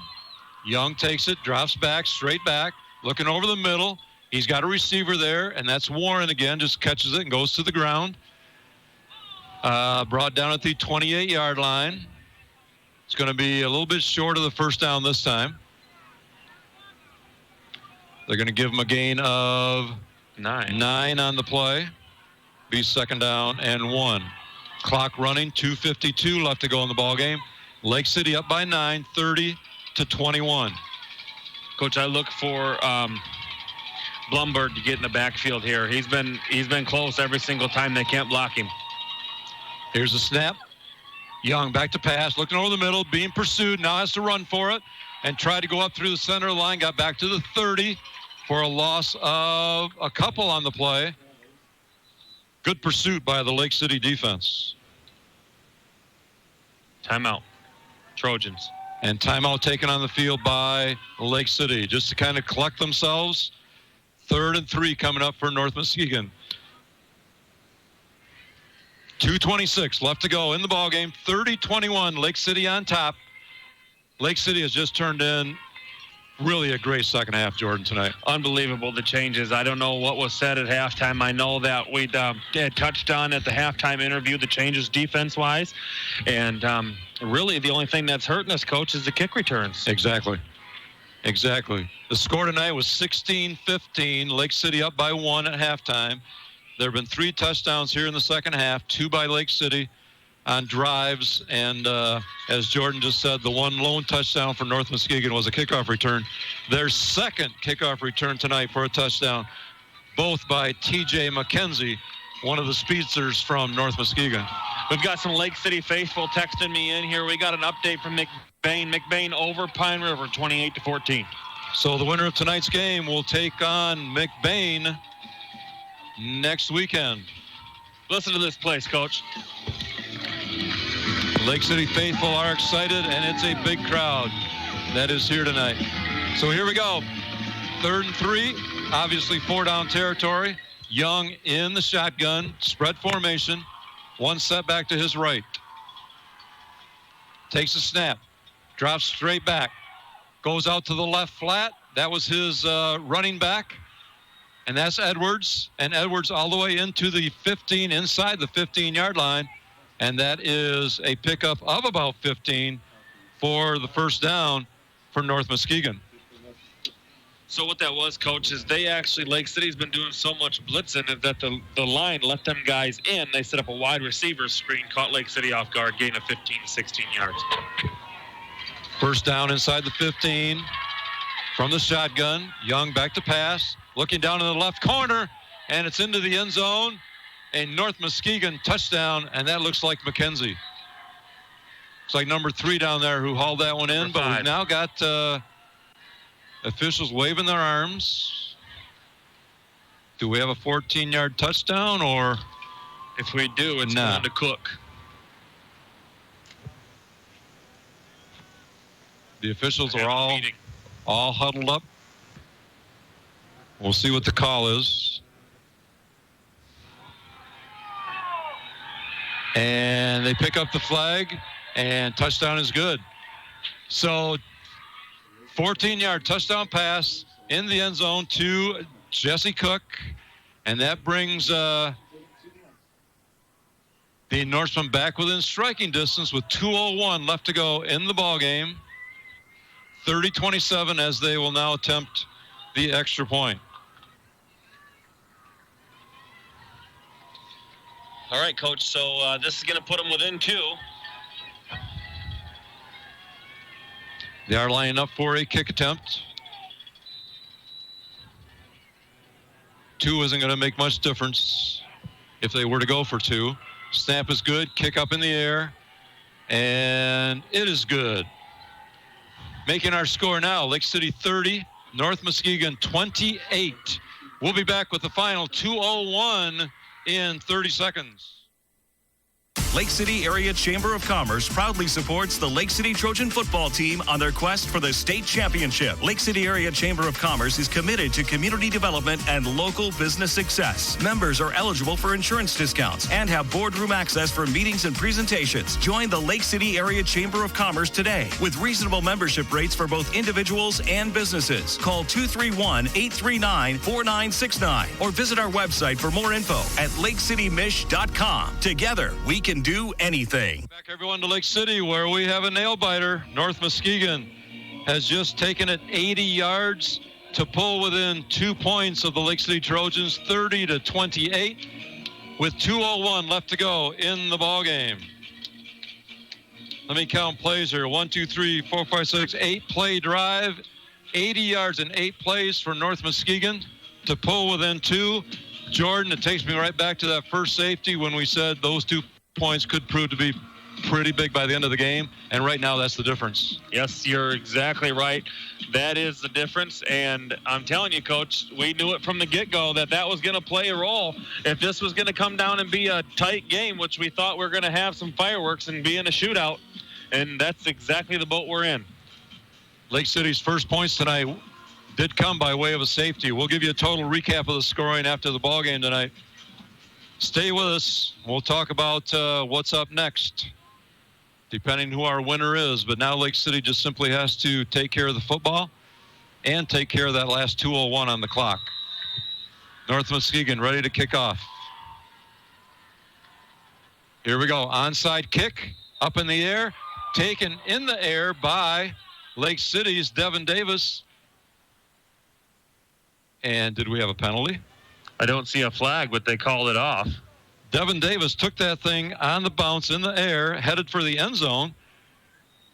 And I'm not sure why they stopped him. Again, officials huddling up. Oh, there's the flag. Now a flag comes out. A little bit late. It is offsides against Lake City, though. So they're saying that no, it's going to be offside on the kicking team. I said Lake City? I'm sorry. Offside against North Muskegon on the kick. So that caused a dead ball right at that point because it occurred before the kick. Now that gives Lake City a chance to at least line up to protect that onside kick. Yeah, I would think they would have expected that coming, but well, they only had 2 or 3 guys on this side of the field. Yeah, they better really be ready this time. So the 5-yard walk-off back to the 35-yard line, and North Muskegon will kick once again. Still 2:01 left. Lake City clinging to a 2-point lead, 30-28. Been a great ball game all night long. We'll have a recap for you at the end of the game. And here we go. Deep for the Trojans. The returner is standing at about the 23-yard line. Here's the kick. Again, onside. It's free. Who's going to get on it? Lake City had a chance at it. First person missed it. Lake City had. Second person, I think, was able to fall on it. And the Trojans do recover it. I believe that was number 22. Number 12, Josh Shively. 12, all right. What a big recovery on that onside kick for the Trojans. And Lake City has the ball now at their own 48-yard line. Trying to take the last 1:58 off the clock. 1st and 10. Well, they know how to do it. Yes, they do. Now they have to execute it. Protect the ball. Yes, they do. North Muskegon does have a couple timeouts left. They'll be able to stop the clock at least a couple of times. Lake City coming out in the I formation, been very successful for them tonight. Holt under center, hands it off to the tailback. That is Greenfield. Greenfield gets back to about the line of scrimmage as he came toward us here in the press box, going to his left. No gain on the play, but again, they keep the clock running so that North Muskegon has to use one of those timeouts. So they have one left at this point. Lake City now facing a 2nd and 10. Ball at their own 48-yard line with 1:45 left to go in the ball game. Well, Coach, if you were Coach Smith, what are you telling the boys? I'm telling them exactly what David Greenfield did when he got the ball that time. He wrapped both arms around that ball, if you saw him do that. I did. You got to wrap that thing up. You can't let anybody be pulling that ball from you. So first off, protect the ball. Secondly, stay in bounds. Run hard, stay in bounds. Keep that clock running. Make them use that last timeout. And then we're 1 first down away from victory formation. That was my next comment. You pick up 1 first down, and this ball game's over. So 2nd and 10. Teams back out, ready to go. 1:45 left in the ball game. Lake City up by 2, 30-28. Turnover, of course, would be tragic. I shouldn't even think about it. I formation, Holt under center. Here's the snap. Keeps it himself, right up the middle. And, boy, he took a couple defenders with him. Quarterback sneak for 7 yards. He's across midfield. And a nice gain from Matthew Holt on the keeper. We'll give him a gain of 6 after the spot. It'll be 3rd down and 4. Is North Muskegon going to use that last timeout? They're not right now. They're letting the clock run. 1:22 left to go. North Muskegon's hoping they can call a timeout, Coach. If we don't get this first down, it'll be 4th down. It'll be 4th down. Exactly right. They'd get the ball back with about 45 seconds left. Right now, we're just 1:10 to go. Trojans break out of it. I formation once again. Penalty flag from the back judge. We'll see what we got here. Timeout, Lake City. Now, we have a timeout, but is that what the flag was for? He was going to call delay a game. They beat it with a timeout. Okay. So timeout taken on the field by Lake City, and I'm sure Coach Smith is just reiterating some of those things we were just talking about. Yep. You certainly wouldn't want to go out of bounds at this point and save that timeout for North Muskegon. Even right now on 3rd and 4, even if you don't pick up the first down, you've got to stay in bounds. Exactly. I don't expect them to even run it outside the tackle box. No. And it might just stay with Matthew Holt again. Don't even risk a handoff. Yep. Nope. I would just where go he could fumble the center ball. to quarterback exchange. Don't even worry about the second handoff. It's just another risk. Let the listeners take a feel of what we got going on here in the crowd. Teams again back out on the field, ready to go. We've kind of set the scene for you. 3rd and 4, 30-28. Lake City on top. 1:04 left to go in the ball game. I formation once again. Matthew Holt under center, just one receiver wide right. Takes a snap. Does hand off. Greenfield tripped up just as he got inside the 45. They're going to mark it at the 38-yard line of North Muskegon. That's not going to be enough for the first down. Even though he did pick up about 3 on the play, it's going to bring up 4th and a long 1. Clock continues to run, 43. North Muskegon did use their last timeout. They have none left. 35 seconds to go. Lake City 4th and a long 1. They may even take a delay of game here. Instead, they call their last timeout. Lake City takes a timeout as the play clock was ready to expire. 25 seconds to go. That was planned right from the get-go. Coach Smith had got with the side judge and said, 1 second left to go on the play clock. I want a timeout. Back judge was reaching for his flag. Side judge, give us a timeout. Where we ran every second off the clock we could right there. Exactly. So big play. This is the game. I don't think you don't punt in this situation. Nope. You can't risk that. 4th and a long 1. Kneel because they still have a timeout. So you've got to run the ball. You've got to pick up 2 yards, and then your next play can be a kneel, and Lake City would move on. Well, now I don't know about the timeouts on the field, Jordan. The scoreboard says neither team has a timeout left. I kind of missed that one from North Muskegon also, but I saw the scoreboard go from 1 to 0. So I'm not sure what happened. We might have had back-to-back timeouts with Lake City and North Muskegon at one point. So here we go. Well, if that's the case, that's even that much better, because then 4th and a long one. Matthew Holt under center, I formation. Will he keep it himself up the middle? Here's the snap. He hands off. Noah Thome.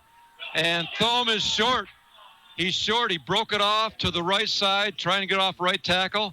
And he's brought down at the line of scrimmage. And oh my goodness. We have Lake City turning the ball over on downs. And North Muskegon is going to get a crack at it. Oh my goodness, with that speed. Wow. 18 seconds left to go. North Muskegon with the ball. And Coach Smith can't take a timeout either. He's used all of his. Yeah, we're both teams going on the fly. No one can stop the clock. They did put 2 seconds back on the clock. We're at 20 seconds to go. North Muskegon lining up 1st and 10 on their own 49-yard line. We're a yard shy of midfield. 20 seconds to go, no timeouts. Lake City's going to have to go a prevent defense here, and let's get Bloomberg in the backfield. Here we go. Young in the shotgun. Need some penetration from that Trojan defensive line. Back to pass. Straight drop. Looking to the left sideline. Overthrows his receiver. Out of bounds. We get a flag. Flag came flying in after the pass flew out of bounds. We got to be smarter than that, Coach. It's got to be going against Lake City. Is. The ball was thrown out of bounds. Lake City late hit out of bounds. It could be potentially a 15-yard penalty from the 45. Here's the call coming from the referee. Personal foul is what it is. Only 4 seconds came off the clock on that play. 16 seconds to go. 30-28. Lake City on top. North Muskegon gets another first down, even though the downs really don't matter at this point in the game. Coach, I'm convinced their quarterback can reach the end zone from here. He can. He can wing the ball. Spread formation from the shotgun. In motion goes Warren. Back to pass. Looks to his left. Got a receiver there who just smartly steps out of bounds. That was Deshari Warren on the reception. Gain to the 35-yard line. And now 11 seconds left in the ballgame. Gain of about 7 on that play for North Muskegon. 2nd down, 3.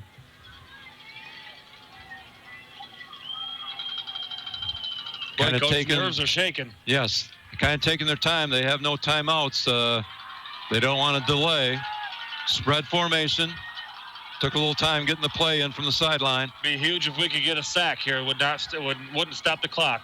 Young in the shotgun. Takes a snap. Quick pass out to the left side.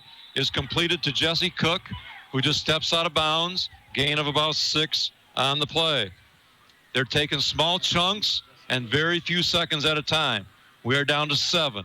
It's getting to a point where they got to make a short pass and let the player take it on his own, or they might have to throw one in the end zone, Jordan. Boy, oh boy. 28 yards away. North Muskegon 28 yards away from the Lake City Trojan end zone. 7 seconds on the clock. Lake City trying to preserve the victory here in the final seconds. Most exciting thing here, Coach, is that no one has a timeout, so everyone's just screaming from the sidelines as to what they want them to do. Spread formation from the shotgun is Young again. Takes a snap. Rolling to his right. Looking deep. He's got the receiver out there and knocked away inside the 5-yard line by Lake City. And that's going to do it. The clock is at 0. The receiver was inside the 5-yard line, and Lake City defender got in there, batted the ball away, and Lake City has won this thing 30-28. Coach, I think even if North Muskegon pulls that in, the ball's so low to the ground with that throw that he goes down and he's got at least a knee on the ground. So that would have been down inside the 5. Very true. Well, folks, what a ball game. That is the end of our game here. Opening round of the playoffs with our final score, Lake City 30 and North Muskegon 28. What a finish. What a ball game. After a timeout, we will return with a recap of tonight's scoring for you.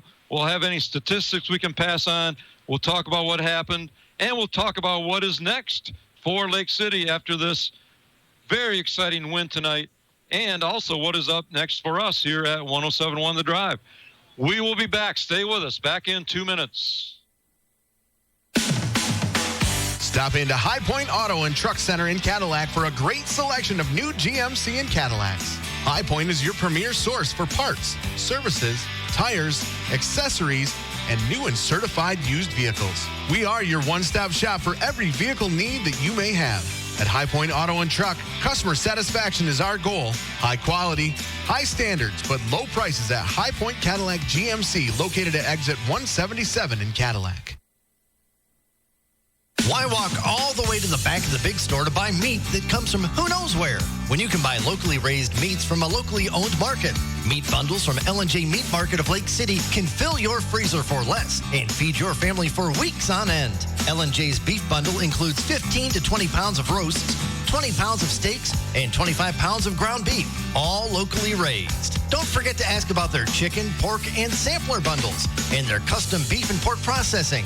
Meat is all they do, and they do it better at L&J Meat Market on Morey Road just south of Lake City. Order your bundle by calling 231-839-2176. 839-2176. Learn more at ljmeat.com.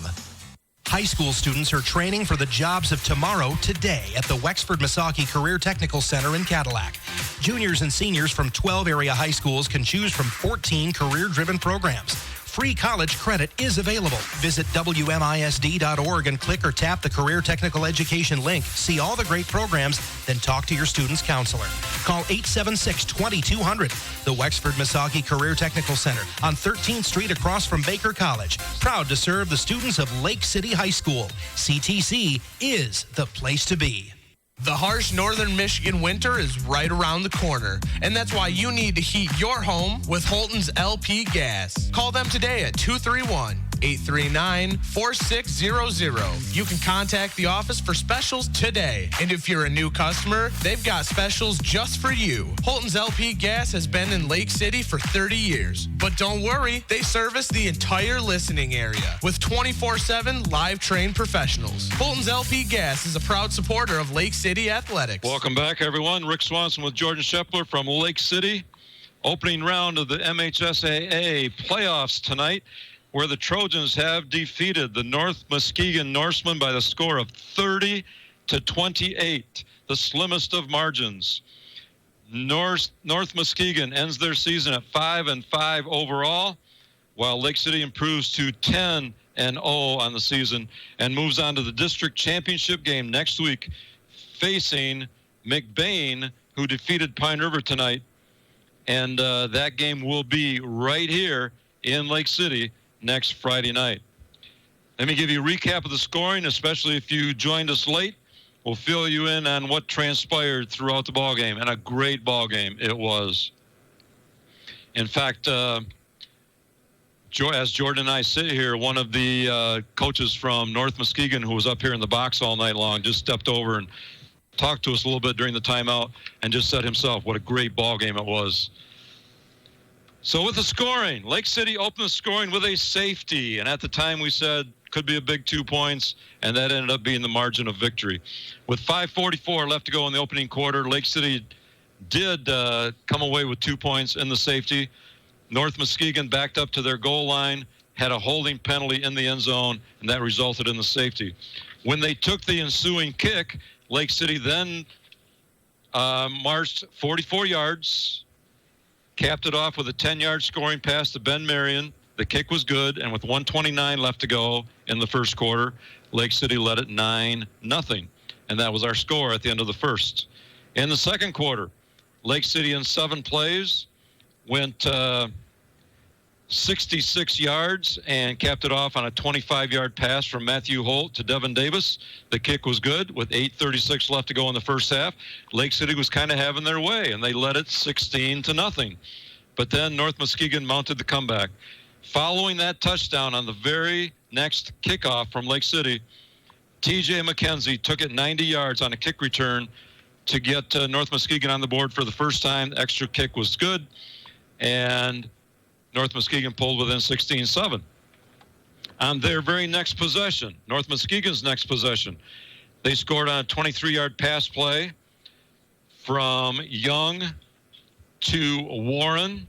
2-point conversion was good. Pulled within 1 point with 5:24 left to go in the first half, 16-15, and that was our halftime score.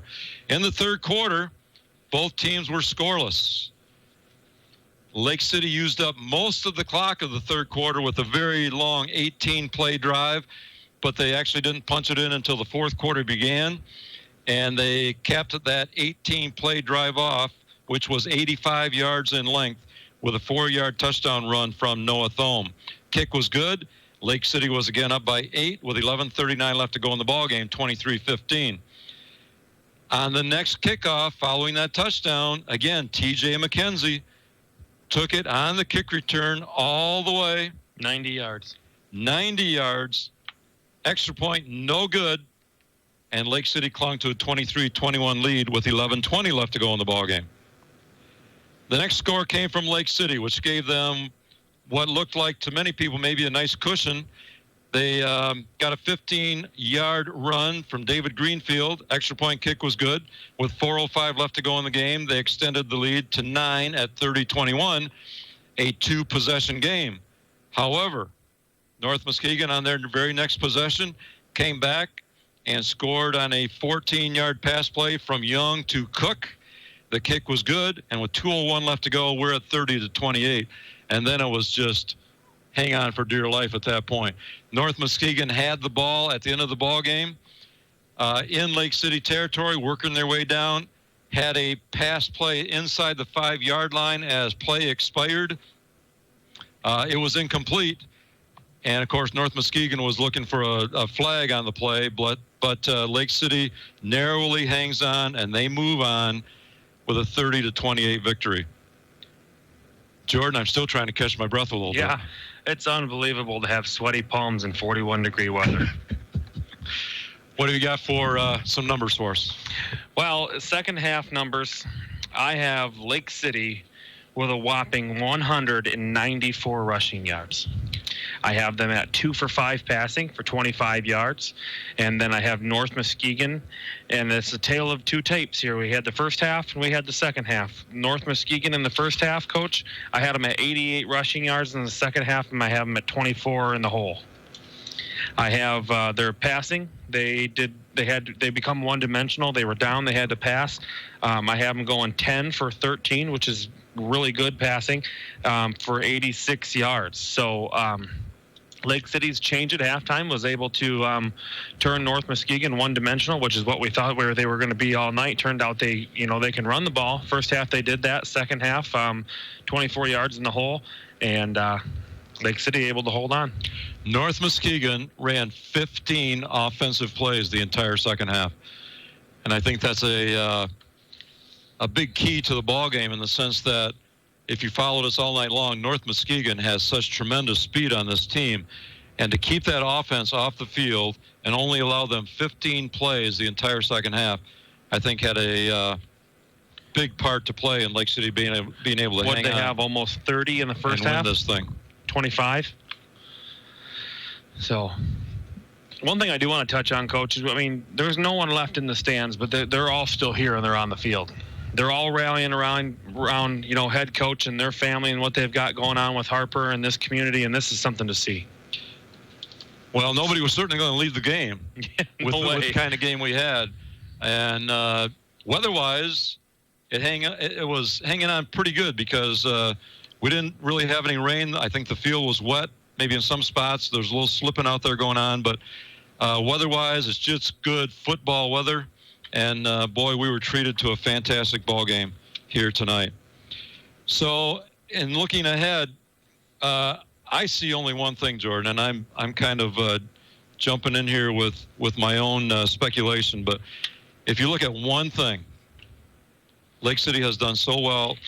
Let me say first, Lake City has done so well all year long, especially with that defense.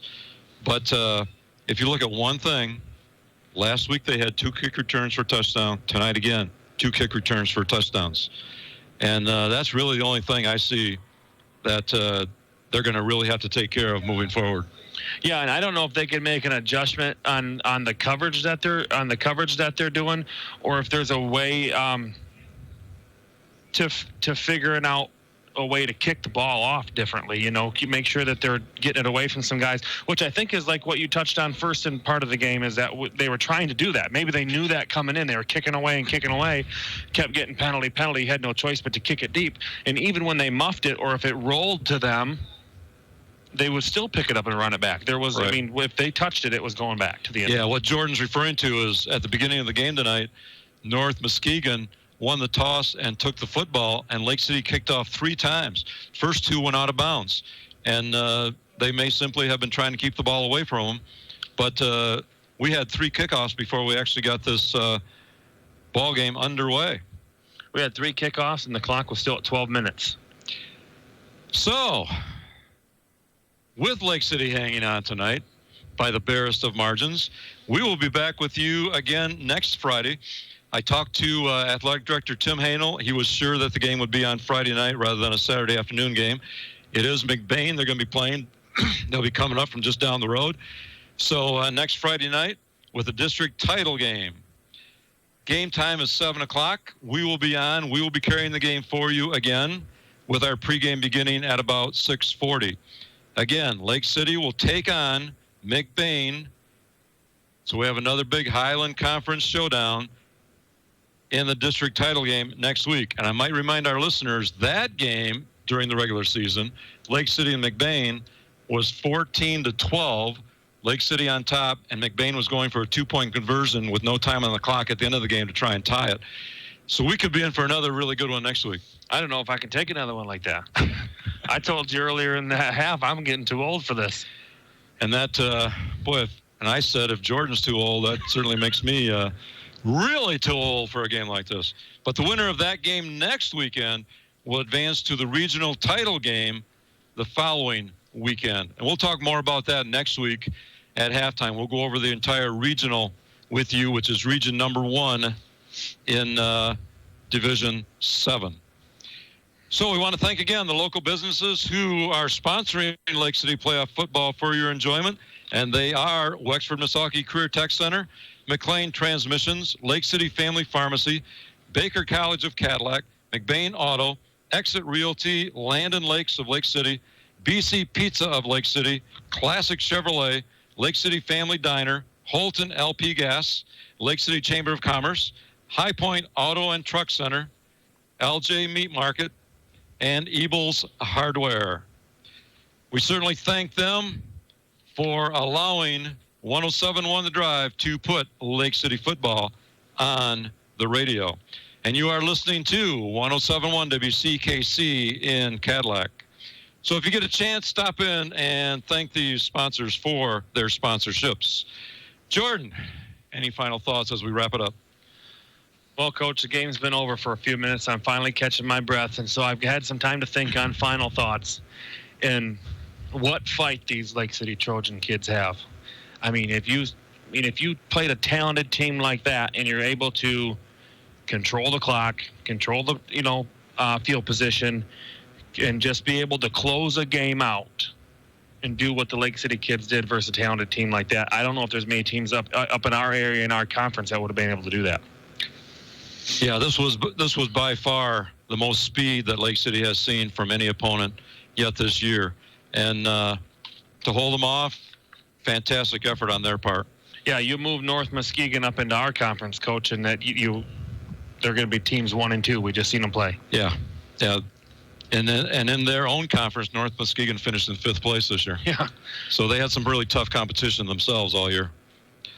Well, one other thing, I look forward to Friday night. I mean, we're going to be calling the game Lake City versus McBain. If the listeners that we're talking to now are planning on coming out to that game, I would say arrive early. Yes. If you want one of the better seats, that's for sure. Well, that's going to do it from Lake City and this opening round game of the Michigan High School Athletic Association football playoffs. I'm Rick Swanson along with Jordan Shepler. And back in the studio control room tonight was Aaron Dusu, who did just a great job for us and kept us running smoothly. And we are all thanking you for joining us and inviting you back next Friday at 7 o'clock. Our pregame will start at 6:40 when the Trojans will go for their second consecutive Division VII District Championship here in Lake City as they take on the McBain Ramblers. Once again, the final score here in the opening round of the MHSAA Division VII football playoff, the Lake City Trojans 30, the North Muskegon Norsemen 28. You are listening to 107.1 The Drive. Happy to bring you Lake City football playoff action. We now return to the regular programming of Classic Rock. This broadcast of Lake City Trojans playoff football on 107.1 The Drive has been sponsored by Classic Chevrolet, The Family Diner, the Wexford Misaki Career Technical Center, McLean Transmission, BC Pizza of Lake City, High Point Cadillac GMC, Baker College of Cadillac, McBain Auto Service, LC and McBain Family Pharmacy, Holton's LP Gas, Sarah Crawford and Carrie Jewett of Exit Realty, Land and Lakes, Lake City Chamber of Commerce, L&J Meat Market, and Ebel's Hardware. Thank you to our sponsors, and thank you for listening to Lake City Playoff Football on 107.